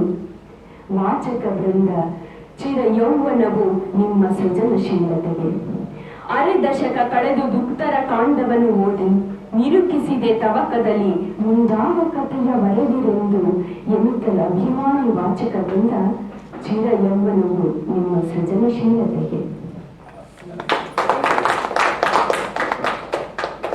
ಧನ್ಯವಾದಗಳು. ಬಹಳ ಸೊಗಸಾದ ವಾಚನ, ಅದೇ ರೀತಿ ಅತ್ಯಂತ ಸುಂದರವಾದಂತಹ ಕವನ ಡಾಕ್ಟರ್ ಉಮಾರಾವ್ ಅವರದ್ದು. ಅವರಿಗೂ ಕೂಡ ಅಭಿನಂದನೆಗಳನ್ನ ಸಲ್ಲಿಸ್ತಾ, ಈಗ ಡಾಕ್ಟರ್ ಎಸ್ ಎಲ್ ಭೈರಪ್ಪ ಅವರ ಜೀವನದ ಕೆಲವೊಂದು ಅಪೂರ್ವ ಕ್ಷಣಗಳನ್ನ ನಮ್ಮ ಮುಂದೆ ಇಡಲಿಕ್ಕಿದ್ದಾರೆ ಕಂಠದಾನ ಕಲಾವಿದರು, ನಮ್ಮ ವಿದ್ಯಾರ್ಥಿ ಮಿತ್ರರು ಆಗಿರುವಂತಹ ಸುರೇಂದ್ರ ಕುಮಾರ್ ಮಾತನಾಡವರು. ಎಲ್ರಿಗೂ ವಂದನೆಗಳು. ಒಂದೆರಡು ಸನ್ನಿವೇಶ ಅಷ್ಟೇ. ವಿಶ್ವ ಸಾಹಿತ್ಯದ ಡಾಕ್ಟರ್ ಭೈರಪ್ಪರವರು ಅತ್ಯಂತ ಸೃಜನಶೀಲ ಲೇಖಕರು.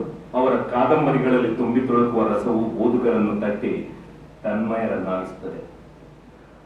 ಭೈರಪ್ಪನವರು ತಮ್ಮ ಸೃಜನಶೀಲತೆಯನ್ನು ಕೇವಲ ಕಾದಂಬರಿಗಳಿಗೆ ಏಕೆ ಮೀಸಲಾಗಿಸಿರುವವರು ಎನ್ನುವುದನ್ನು ಅವರು 1975ರಲ್ಲಿ ಕೇಂದ್ರ ಸಾಹಿತ್ಯ ಅಕಾಡೆಮಿ ಪ್ರಶಸ್ತಿಯನ್ನು ಸ್ವೀಕರಿಸಿದಾಗ ಮಾಡಿದಂತಹ ಭಾಷಣದಲ್ಲಿ ವ್ಯಕ್ತಪಡಿಸಿದ್ದಾರೆ.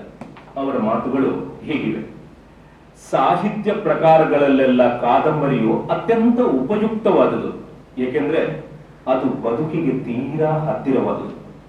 ಬದುಕಿನ ಎಲ್ಲಾ ಮುಖಗಳನ್ನು ಪರೀಕ್ಷಿಸಲು ಮತ್ತು ನಿರೂಪಿಸಲು ಅತ್ಯಂತ ವ್ಯಾಪಕವಾದ ಅವಕಾಶವನ್ನು ನೀಡುವಂಥದ್ದು. ಓದುಗರೊಂದಿಗೆ ಅತ್ಯಂತ ಸುಲಭವಾದ ನೇರವಾದ ಹೃದಯ ಸಂವಾದವನ್ನು ಸ್ಥಾಪಿಸುವ ಸಾಹಿತ್ಯ ಪ್ರಕಾರ ಅದು. ಆದ್ದರಿಂದ ನಾನು ಕಾದಂಬರಿಗಳ ಮೂಲಕ ನನ್ನ ಅನ್ವೇಷಣೆ ಪ್ರಾರಂಭಿಸಿದೆ. ಭೈರಪ್ಪರವರು ಬಹಳ ಗಂಭೀರರು ಎನ್ನುವ ಒಂದು ಅಭಿಪ್ರಾಯ ಎಲ್ಲರಲ್ಲಿಯೂ ಇದೆ. ಆದ್ರೆ ಆತ್ಮೀಯ ವಲಯದಲ್ಲಿ ಅವರು ಬಹಳ ಸರಸಿಗರು. ಮೃದು ಹಾಸ್ಯವನ್ನು ಸೃಷ್ಟಿಸಿ ಸವಿಯಬಲ್ಲವರು. ಅವರ ಹಾಸ್ಯ ಪ್ರಜ್ಞೆಗೆ ಉದಾಹರಣೆಯಾಗಿ ಪರ್ವ ಬರೆದದ್ದು ಎನ್ನುವ ಲೇಖನದ ಈ ಸಣ್ಣ ಭಾಗವನ್ನು ಓದುತ್ತಿದ್ದೇನೆ. ಜಯಪುರದಿಂದ ಒಂದು ಬೆಳಿಗ್ಗೆ ಬಸ್ಸು ಹತ್ತಿ 11:30 ವೇಳೆಗೆ ವಿರಾಟ ನಗರದಲ್ಲಿ ಬಂದಿಳಿದೆ. ತೀರಾ ಹಿಂದುಳಿದ ದೊಡ್ಡ ಹಳ್ಳಿ ಅಥವಾ ಸಣ್ಣ ಪಟ್ಟಣ.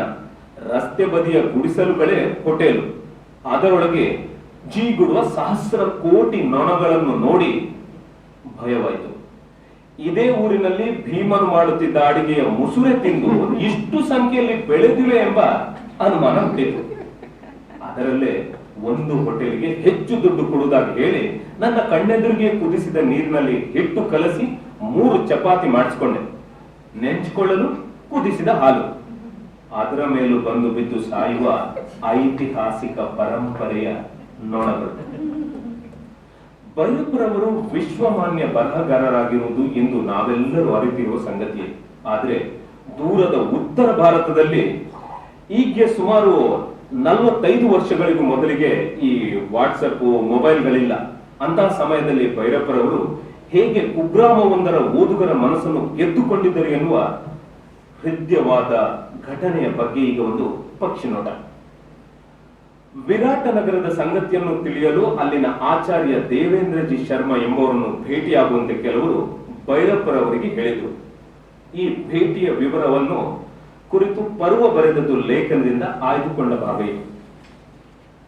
ಮಧ್ಯಾಹ್ನ 1:30 ಗಂಟೆಯ ಸುಡು ಸುಡು ಬಿಸಿಲಾದ್ದರಿಂದ ರಸ್ತೆ ಬದಿಯ ಒಬ್ಬನಿಂದ ಚೀಲವನ್ನು ಹೊರಿಸಿಕೊಂಡು ಶರ್ಮಾ ಮನೆಗೆ ಹೋದೆ. ಉಳಿಯಲು ಆ ಊರಿನಲ್ಲಿ ಹೋಟೆಲು ಗಿಟಲು ಇರಲಿಲ್ಲ. ಶರ್ಮಾರು ಊಟ ಮುಗಿಸಿ 6 ಅಡಿ ಉದ್ದದ ಉಯ್ಯಾಲೆ ಮೇಲೆ ಮಲಗಿ ನಿದ್ರಿಸುತ್ತಿದ್ರು. 2 ನಿಮಿಷದಲ್ಲಿ ಎದ್ದು ಕುಳಿತರು. 35ರ ಪ್ರಾಯ. ಅತಿಥಿಯಾದ ನನ್ನನ್ನು ತುಂಬಾ ಗೌರವದಿಂದ ಹಿಂದಿಯಲ್ಲಿ ಮಾತಾಡಿಸಿದ್ರು. ನನ್ನ ಉದ್ದೇಶ ಹೇಳಿದೆ. ಅಂದಹಾಗೆ, ಸ್ವಾಮಿ, ನಿಮ್ಮ ಕಸುಬೇನು? ವೃತ್ತಿಯಿಂದ ಅಧ್ಯಾಪನ, ಪ್ರವೃತ್ತಿಯಿಂದ ಕಾದಂಬರಿ ಲೇಖನ. ಎಷ್ಟು ಕಾದಂಬರಿ ಬರೆದಿದ್ದೀರಿ? 12. ನಿಮ್ಮ ಹೆಸರೇನಂದ್ರಿ? ಪರಿಚಯದೊಡನೆ ಹೇಳುವ ಹೆಸರು ನನಗೂ ನೆನಪಿಲ್ಲ, ನೆನಪಿನಲ್ಲಿ ಉಳಿಯುವುದೂ ಇಲ್ಲ. ಭೈರಪ್ಪ ಅವರು 2 ನಿಮಿಷ ಏನೋ ಜ್ಞಾಪಿಸಿಕೊಂಡು ಧಡಕ್ಕನೆ ಎದ್ದು ಒಳಗೆ ಹೋದ್ರು. 5 ನಿಮಿಷದ ನಂತರ ಹಿಂತಿರುಗಿದಾಗ ಕೈಲಿ ವಂಶ ವೃಕ್ಷದ ಹಿಂದಿ ಅನುವಾದ ಇತ್ತು. ಇದ ಬರೆದವರು ನೀವೇಯೋ? ಹೌದು. ಹತ್ತಿರ ಬಂದು ಬಾಚಿ ಆನಂದಿಸಿದ್ರು. ಮಾಂಸ ಖಂಡಗಳ ಒತ್ತಿಗಿಬ್ಬರ ಬೆವರು ಒಂದುಗೂಡುವಂತೆ. ನಾನು ಆ ಊರಿನಲ್ಲಿದ್ದ 2 ದಿನವೂ ರಾಜೋಪಚಾರ. ಕೊನೆಯ ಸಂಜೆ ಊರಿನ ಶಾಲೆಯಲ್ಲಿ ಗ್ರಾಮ ಮುಖ್ಯರ ಸಮಕ್ಷಮ ಸಾರ್ವಜನಿಕ ಸನ್ಮಾನ. ಮಾರನೇ ದಿನ ಬೆಳಿಗ್ಗೆ ಅಲ್ಲಿಂದ ಅಲ್ವಾರಿಗೆ ಹೊರಟಾಗ ಬೀಳ್ಕೊಡಲು ಬಸ್ ನಿಲ್ದಾಣದಲ್ಲಿ ಸುಮಾರು 30 ಜನರು. ಬಹುತೇಕರಿಗೆ ಸಾಹಿತ್ಯವಾಗಲಿ ವಂಶ ವೃಕ್ಷವಾಗಲಿ ಗೊತ್ತಿಲ್ಲ. ನಾಯಕ ಶರ್ಮಾರು ಹೇಳಿದ ಮೇಲೆ ಮುಗಿಯಿತು. ವಂದನೆ. ವಾಚನ ಒಂದು ಕಲೆ ಅಂತೆ. ನಾವು ಅದನ್ನು ಓದಿದ್ವಿ, ಉಮಾ ಮೇಡಮ್ ಕಳಿಸಿದಾಗ. ಅದು ಇಷ್ಟು ಚೆನ್ನಾಗಿ ಅದು ಬಂದಿದೆ ಅಂತ ಈಗ ಸೂರ್ಯ ಅವರು ಓದಿದಾಗಲೇ ಗೊತ್ತಾಗಿರುವಂತದ್ದು. ಭೈರಪ್ಪ ಸರ್ ನಮ್ಮ ದೂರದರ್ಶನದಲ್ಲಿ ಬರುವಂತ ಜಾಹೀರಾತುಗಳಲ್ಲಿ ಅತಿ ಹೆಚ್ಚು ಜಾಹೀರಾತಿನಲ್ಲಿ ಇವ್ರ ಕಂಠವನ್ನ ನಾವು ಕೇಳ್ಬೋದು. ಕಂಠದ ಕಲಾವಿದರವರು. ವಂದನೆಗಳು ಸುರೇಂದ್ರ ಮಾರ್ನಾಡ್ ಅವರಿಗೆ. ಈಗ ನಾವು ನಮ್ಮ ವಿದ್ಯಾರ್ಥಿಗಳು ವಿಶೇಷವಾಗಿ ನಡೆಸಿಕೊಳ್ಳುವಂತ ಕಾರ್ಯಕ್ರಮ ಸಂವಾದ ಕಾರ್ಯಕ್ರಮ. ವಿದ್ಯಾರ್ಥಿ ಮಿತ್ರರು ಡಾಕ್ಟರ್ ಎಸ್.ಎಲ್. ಭೈರಪ್ಪ ಅವರಲ್ಲಿ ಕೆಲವು ಪ್ರಶ್ನೆಗಳನ್ನ ಕೇಳ್ತಾರೆ. ಸರ್, ತಾವು ಅವ್ರಿಗೆ ಉತ್ತರಿಸಬೇಕು ಅಂತ ನಾನು ನಮ್ರವಾಗಿ ವಿನಂತಿ